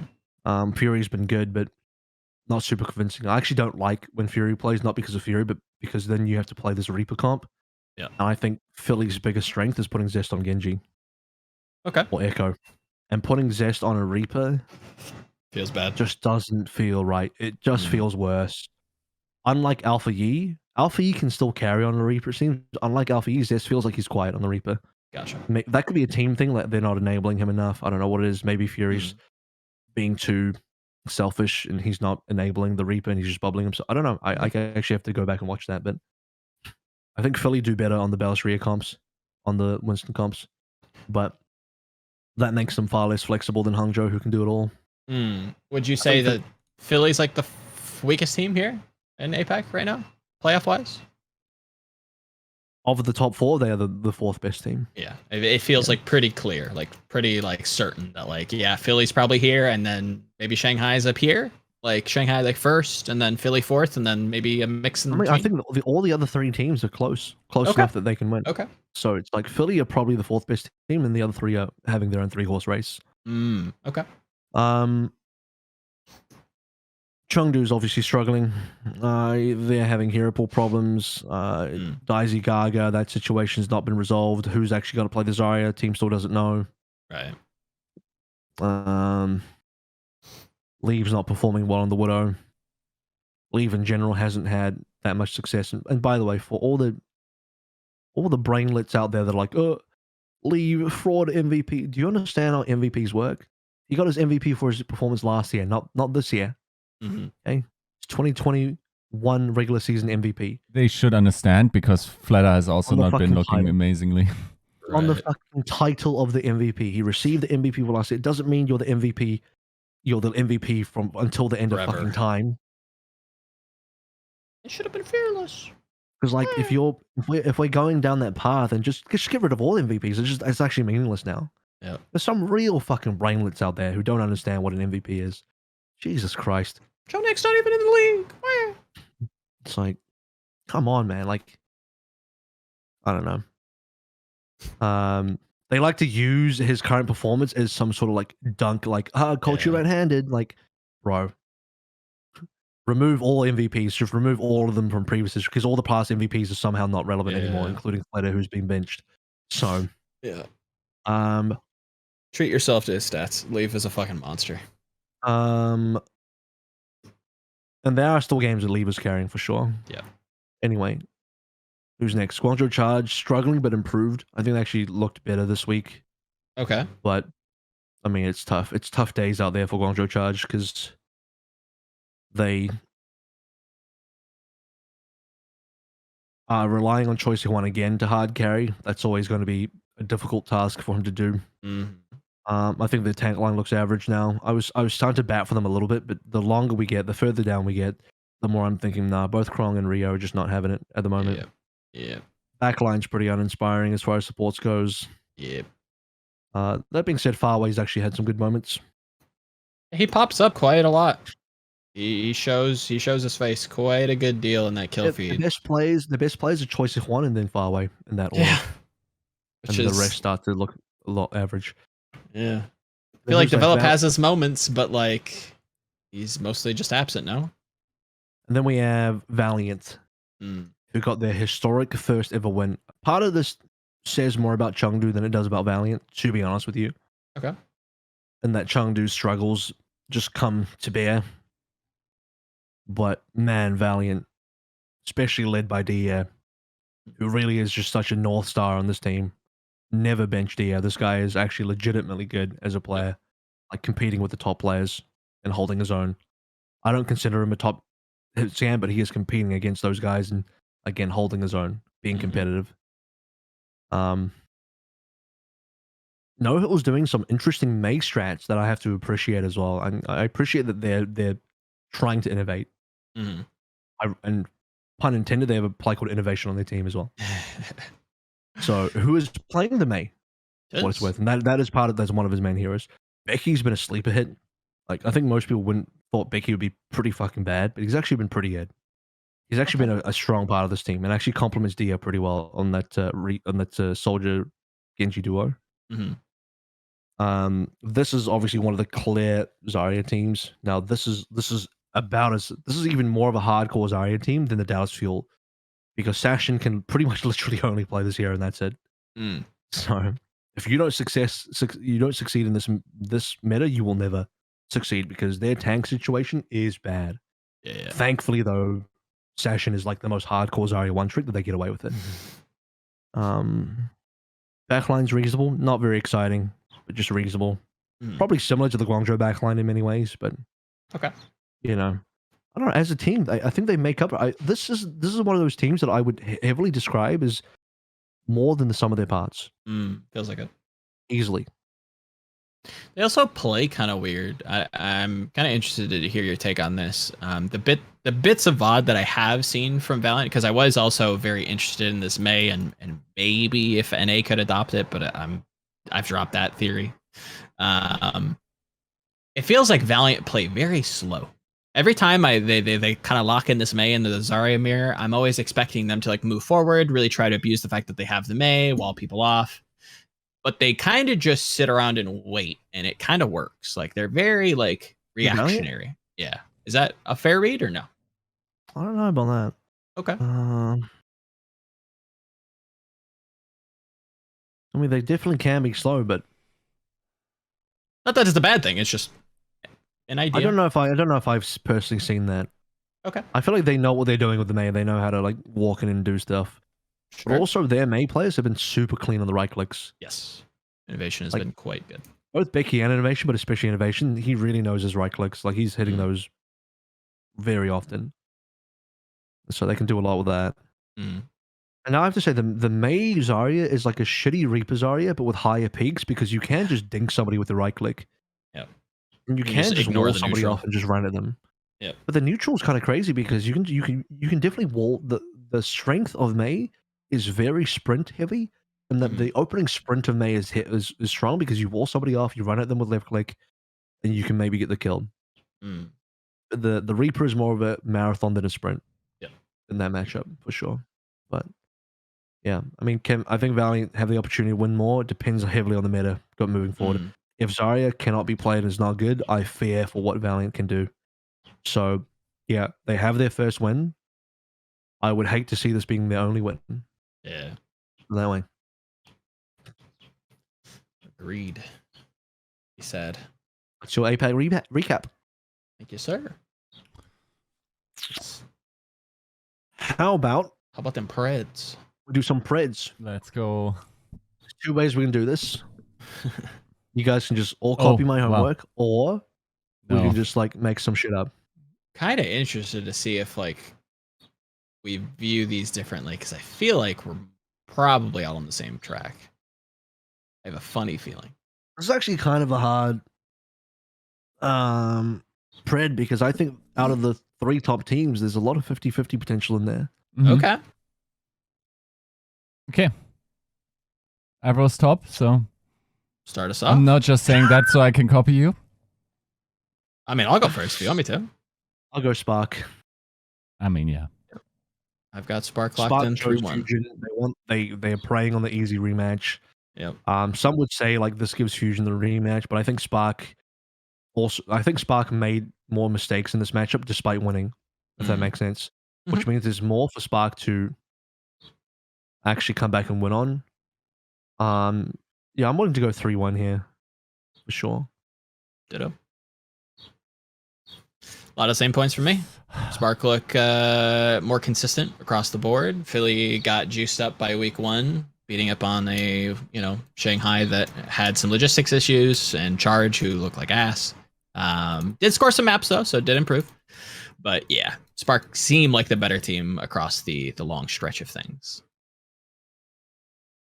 Yiska?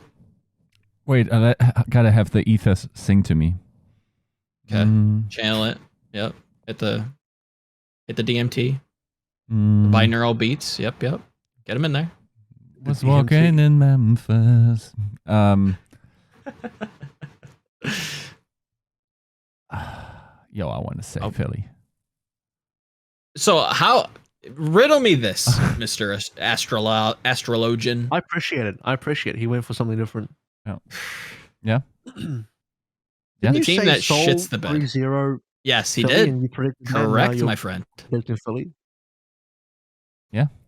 So what does the ether tell you? What are the machine elves? What did Terrence McKenna come through the grave and tell you today? So Riddle me that. I'm microdosing. So Philly start here. Steady. Or is that Shanghai getting 3-0'd? Then the expectations are high. The positive energies are in the ether. The Philly fans fuck it up. It's going down. It's going down.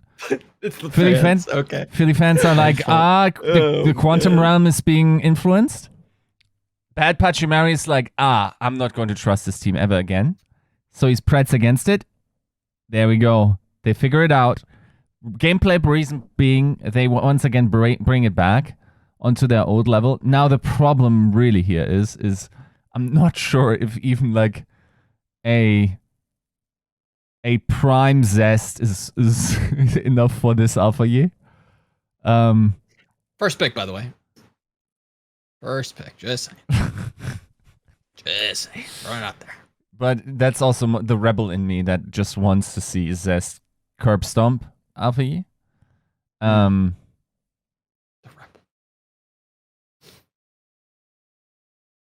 Mars in you. Man. The Aries. Is your Aries rising? I'm saying 3-2, and it's like mega close. This one's going to 99-99 map 3. 5. Map 6 with the draw. All 99s. No, map 6 with the remake. Triple The time remake. bank. Illegal Overwatch maneuver has occurred. All right, Soul Dragons. What do we got? He tries to teleport through the floor as Reaper. Deletes the source code. Oh man, Shanghai Soul. This one could go either way. What? I feel like this is Shanghai 3-1. But I have Shanghai making it through the entire tournament. Yeah. To the top. And I have Shanghai 3-2 because I think Seoul will push them. Okay. But Shanghai refuse to lose map 5s. Straight up refuse. That's very true, actually. This has always been true about this team, right? Yeah. For the most part. You know what? I like that take. 3-2 sounds good.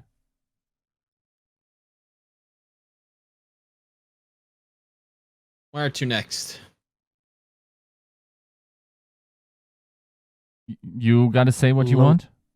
Oh, I have Dragons 3-1. Okay. Oh, yeah, true. Sorry. Good. Do Spark. Do Philly. Where are we headed? Spark against... let's do... Is bracket. You want to do lower bracket file first? Or lower bracket round 1? Okay, sure. Sorry, Philly. Soul knock you out. Yeah. Soul do it. In fact, I'll even go 3-0 here. What? Okay. Hard underrate Philly. Heavily underrate Philly. Monumentally underrate Philly here. More so than I should ever underrate Philly. This is... Prophet's here to win. Prophet's here to fuck. He's not holding back. By that prediction, I know Philly is going to win against Spark. Because there's too much negative energy in the universe, so we got to balance it out with actual results. Gotcha. I know what this is. What's going to happen is they get to lower bracket, the game comes up, and Bad Patrimony puts out the video, and it's just like, this is the last hope for Philly. But I know they're going to do it, I believe. It's the Philly Hopium video, and it goes against them. It completely fucks them. BP does have a track record of cursing teams, so it would play out. Yeah, I've got this Soul 3-1. I like what I see out of Philly's DPS. Outside of that, I'm really not all that inspired. Yeah, it's probably like a control, like, oh, got ahead, ran away with it, but Soul's just a better team, it feels like.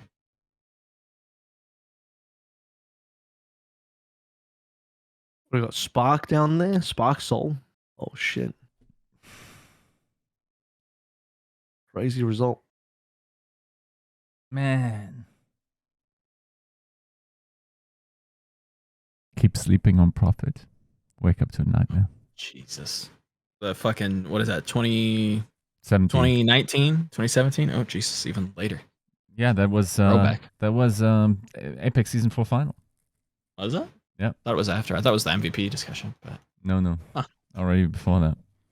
I've even learned to stop sleeping on Prophet. What are you doing? true.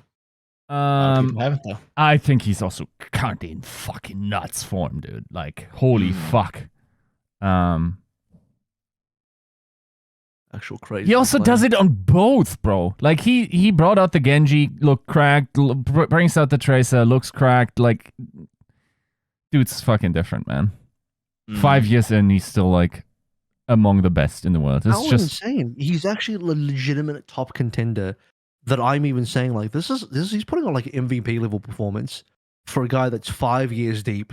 Yeah. Who also played in Apex. Like, he's such a veteran that he didn't even start his Overwatch League career in Overwatch League. Yeah. Fuck it. He didn't start his pro career in Overwatch. He started all the way back in fucking Apex. You know, Jesus Christ. Is there even a single player from Apex Season 4 or before that used to be top tier back then and still is top tier, or is it really just him? Because Fury, I don't think you can count him right now. No. I would have said maybe Birdring pre-retirement. Yeah. The fact that Flood is getting benched, not a great sign. Flood didn't dominate Apex. He was literally not playing Apex.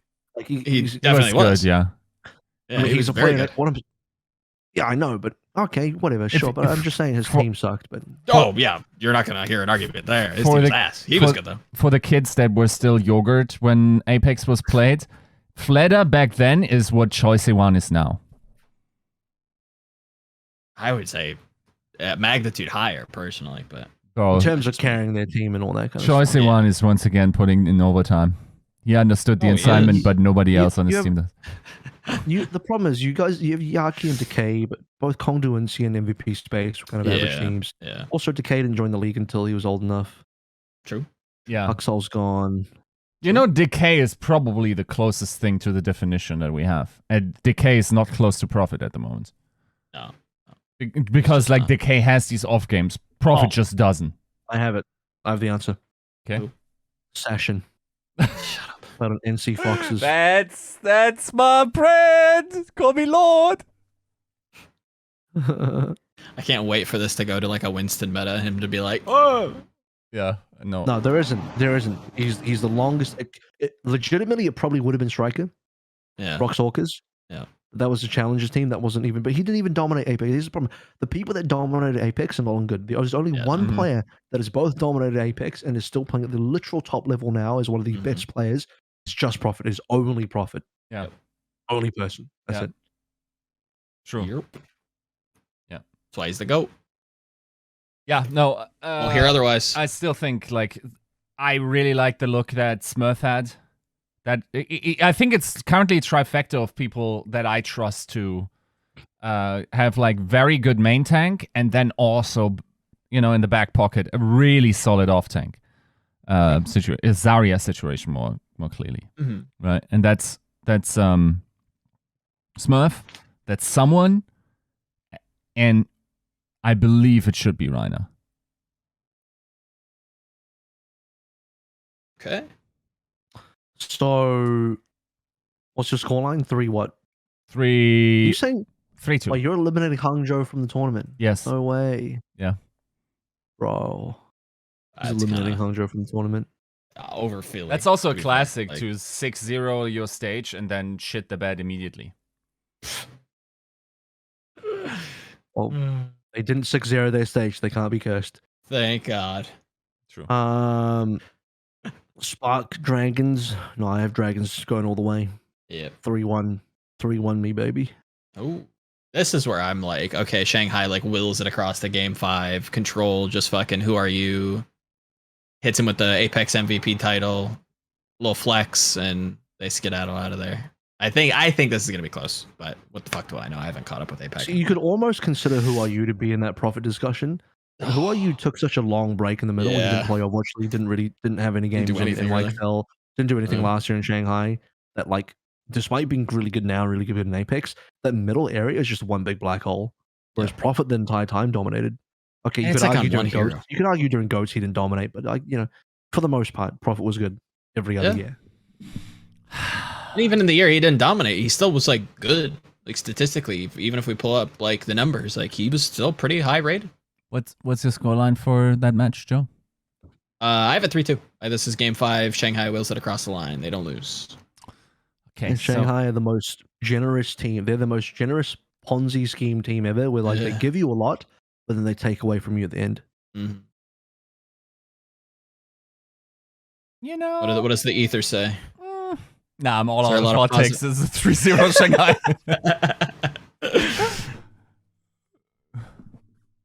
Yeah. The problem is Philly's best player is still like at best on par with Who Are You, but I think Who Are You is probably still a bit better, right? That's the biggest issue. And then on top of that, the rest of Shanghai just gaps the rest of Philly. I like him in 3, but Lip is way fucking better. Lip is the best hit scan right now in APAC. No doubt. So much so that I think Fitz is like, he's not competing hard enough to catch up to Lip. Like Fitz's entire career has just been in the shadow of Lip. Fitz has just been little Lip the entire time, and he needs to break out of that, become as big or bigger than Lip, but he just can't because Lip is just too good. The thing is, like, it didn't matter the first time they played, right? That's why, like, sometimes, like, it's someone in my bracket situation might have thought, I saw Philly beat Dragons. Like, maybe I can do that. They can do that again. I think that was more down to Dragons not, being up to snuff yet. Bro, Dragons came in looking lost as shit. Yeah. And even then, Lip still pounded, which is crazy. Yeah. So. All right. We got Seoul against Hangzhou for you guys. Yep. I'm going for the storylines. I got the Hangzhou Shanghai finals. Okay. I'm going for the storyline. I think these teams are close enough. I think like Player's Profit is there, but the rest of his team doesn't show up enough. Okay. And then Alpha Yi, despite having a worse overall team, Alpha Yi's himself. No, do I believe that? Because Profit's also on a heater. Oh, God. No, I changed my mind. It should be Seoul. It actually should be Seoul. Fuck. That's how I see it as well. I think this is Seoul. I have them marked as... Okay. Yeah, I've got this 3-1 Seoul. I think they're the second best team right now. I've not really been all that sold on Spark outside of like having big pop-off performances from the DPS. I like what I'm seeing out of Seoul, and like you said, Profit is on a heater, so I have the Seoul Shanghai finals. At this point, nothing from Spark could ever impress Joe unless Spark literally win the entire championship.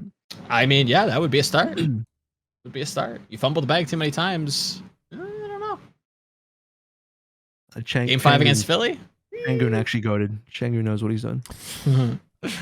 Maybe. So I said I was out of hot takes. Okay.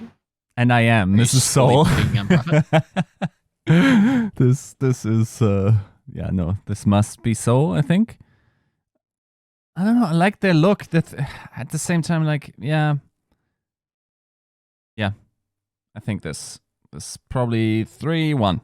I'm saying 3-1.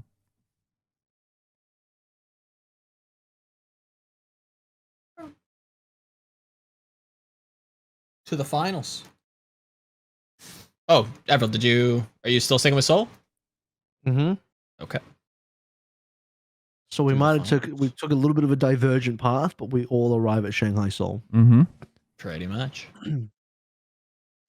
Is Profit on enough of a heater to take down Shanghai? No. The problem is, even if Shanghai struggled during this tournament, I don't think they will, they still improve every single game. Yep. Mm-hmm. And also, lockdown's coming to an end, which means they can finally get supplies and live a life. Sure. Can they get an internet, though? So I think Shanghai only gets better. So fun fact, when Shanghai play a match, every person, I think including the players, pretty much have to turn the Wi-Fi off and turn all devices off. And the only internet connection, the only internet that happens at all is into the 5 computers they're playing, and that's it. No other internet can exist in the entire facility, just to make that single 200 MB BPS line, whatever work. It's kind of crazy. 4-3, Seoul get the first 3 maps, Shanghai reverse sweep. That would be spicy. That'd be quite a that's classic. a reference. That's a reference to May Mailer last year. Come on, guys. Yeah. Be fun. That would be a fucking banger. What if Who Are You just has to play every match, because if he wasn't playing, he would be watching anime and just sucking out all the internet from the connection. Hey, come on, Yveltal's not on this team, right? Come on. True, he's not out reading manga, right? Come on. Right. Joe. Come on, Prophet Boy.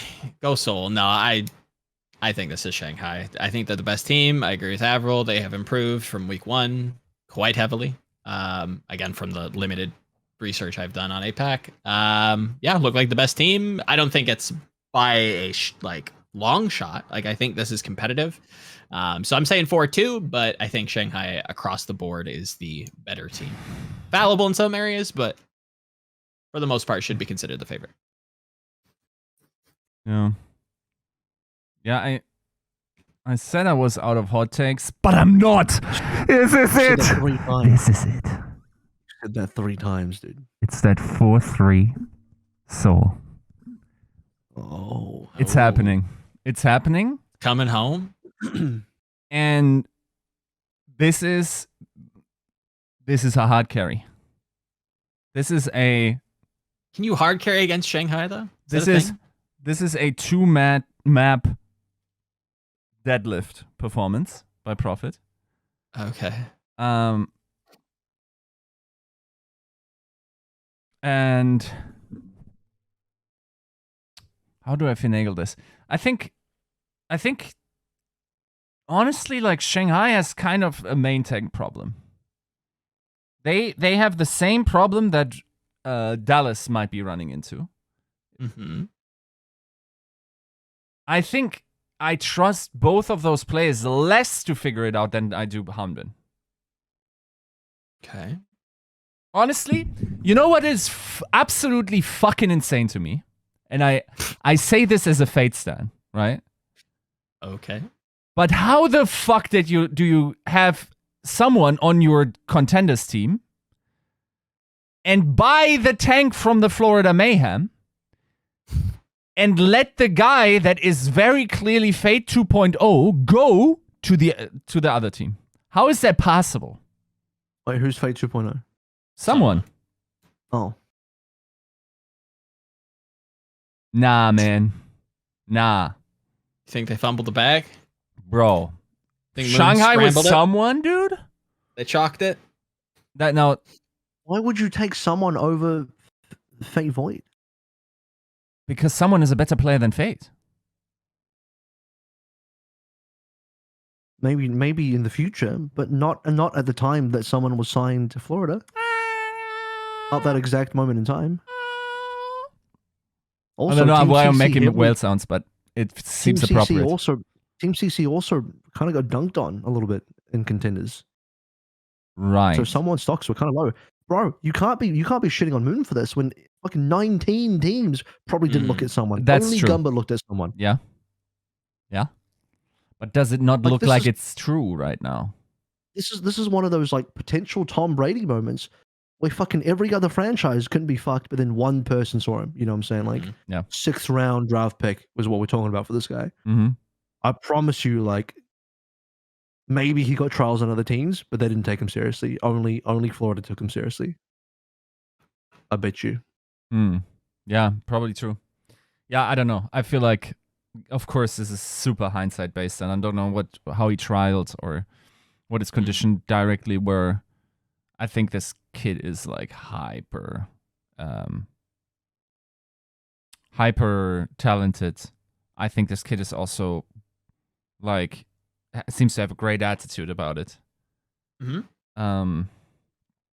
Yeah, I don't know. But yeah, okay, so let's focus a little bit on the Seoul thing. I think eventually they had to get over their situation of not being able to win a grand final. Okay. I'm a little concerned, dude. Like I can't help but feel that this team would be better if Joe Nagy was still here. Creative's been popping off. Creative has been popping off. Okay. Like, you're underrating Creative a little bit by saying that, I feel. I don't know. Yeah. But I will say, like, Smurf really surprised me with his ability because, like, from what we knew from Smurf, it's like a main tank player that's the best of all time, but someone that had to split main tank pools. Sure. Now this guy also has an off tank. That's nuts to me. So that's impressive. Yeah, I think that's my confidence interval here, and I think it's also time. And I also think that Shanghai was they can't keep doing this like reverse sweep game 5 type. Like, eventually that spell has to be broken, and it will be this weekend. You're right. Give me 4-0 Shanghai then. They don't have a gift them. And this is how we slandered the Spark, and they win the first tournament. I mean, that would be impressive. That would impress me. Right. Give me 4-1 Shanghai. I should give Seoul at least one here. Yeah. That'll be the last time I change. Damn. Okay. Yeah. Okay. Now do Shanghai versus Dallas. I'm kidding. I mean, it's an interesting thought, but we're going way too far now. I would be shocked, and I mean shocked, if this was a combined bracket. I would be shocked. Okay. Let me say this differently. I wouldn't be shocked. But in no world should APAC teams, given their situation, be competitive with NA teams. Everything is running against this region. Different. Right? Like, yeah, shouldn't be. Lockdown situation, shit internet. Bad practice environment because they only have X teams. You don't have the Contenders teams to practice against. Like, depending on if there was travel for them, they would have had to travel, right? Like, bro, everything would be stacked against APAC. I want to paint you a picture. Go ahead. I have a picture to paint for you. Shanghai magically leave China. Come to Dallas to play the international tournament. Right. They go from the world's strictest COVID lockdown to a place where the government doesn't acknowledge COVID exists. Oh shit. And then suddenly they're like, "Oh my god, freedom!" And then apparently Texas has good internet, and so everything just improved. All the problems that you just were talking about, they all improved 1,000-fold. So now Shanghai unlocks Super Saiyan 4, and they win. Damn. They were training with weighted clothes. Yeah, glow style. I feel like the more likely scenario is like, oh my god, this all exists. Let's, eat Buffalo Wild Wings and like go to nightclubs. It would be a banger of a matchup. I don't know. It's so hard to tell. I'm not asking seriously. I'm asking. Yeah. I'm not. I'm not even asking. I'm just memeing. I'm saying Dallas. I would say I'm Dallas. not even gonna answer. You know why? Because I believe in the AVRL that said Dallas Fuel was the best team in the world. Fuck, you're right. Okay, I'm going Dallas as well. Let's go. Just for the sake of my preseason Power Rangers, I'm going to go Dallas as well. And we have just decided that you were entirely correct, which nobody will ever get to verify because we don't have those matches, and you just get to be God Emperor of the Universe for this. Oh, because we're going to get to the Midseason Madness, and then the 1 hour after the Midseason Madness finishes, I'm going to get some dickhead responding to me and be like, "Oh, look at." It's like, bro, this is from like 5 months ago. What are you doing? Yeah, please. Okay. APAC lol. And it's probably, if I had to choose, it'd probably be, if I had to guess, my assumption, it'd probably be a Houston fan as well. They'd probably do that to me. Houston Omega lol. Oh, they were so smug when they beat Dallas. It was unbelievable. You wouldn't fucking believe it. Yeah. Now look at you. Scrimback. Lol, scrimback. Okay. That's you as well. Don't even. You're goddamn right. It's me. we've reached the end of our weird double episode that had a blue screen in the middle, but we've all wrapped up. By the time we see you next, it'll be the end of the tournament, and we'll be talking about the end of the tournament. And then is there going to be a break afterwards? I don't know what the schedule looks like, and then we'll talk about some other stuff. But the next time we see you for a bit of TCP, it'll be the recap episode, recapturing what is. So thank you very much for tuning in to 237-ish. And we'll see you next week for what should be 238. That's how numbers go. See you later. Thank you. Peace.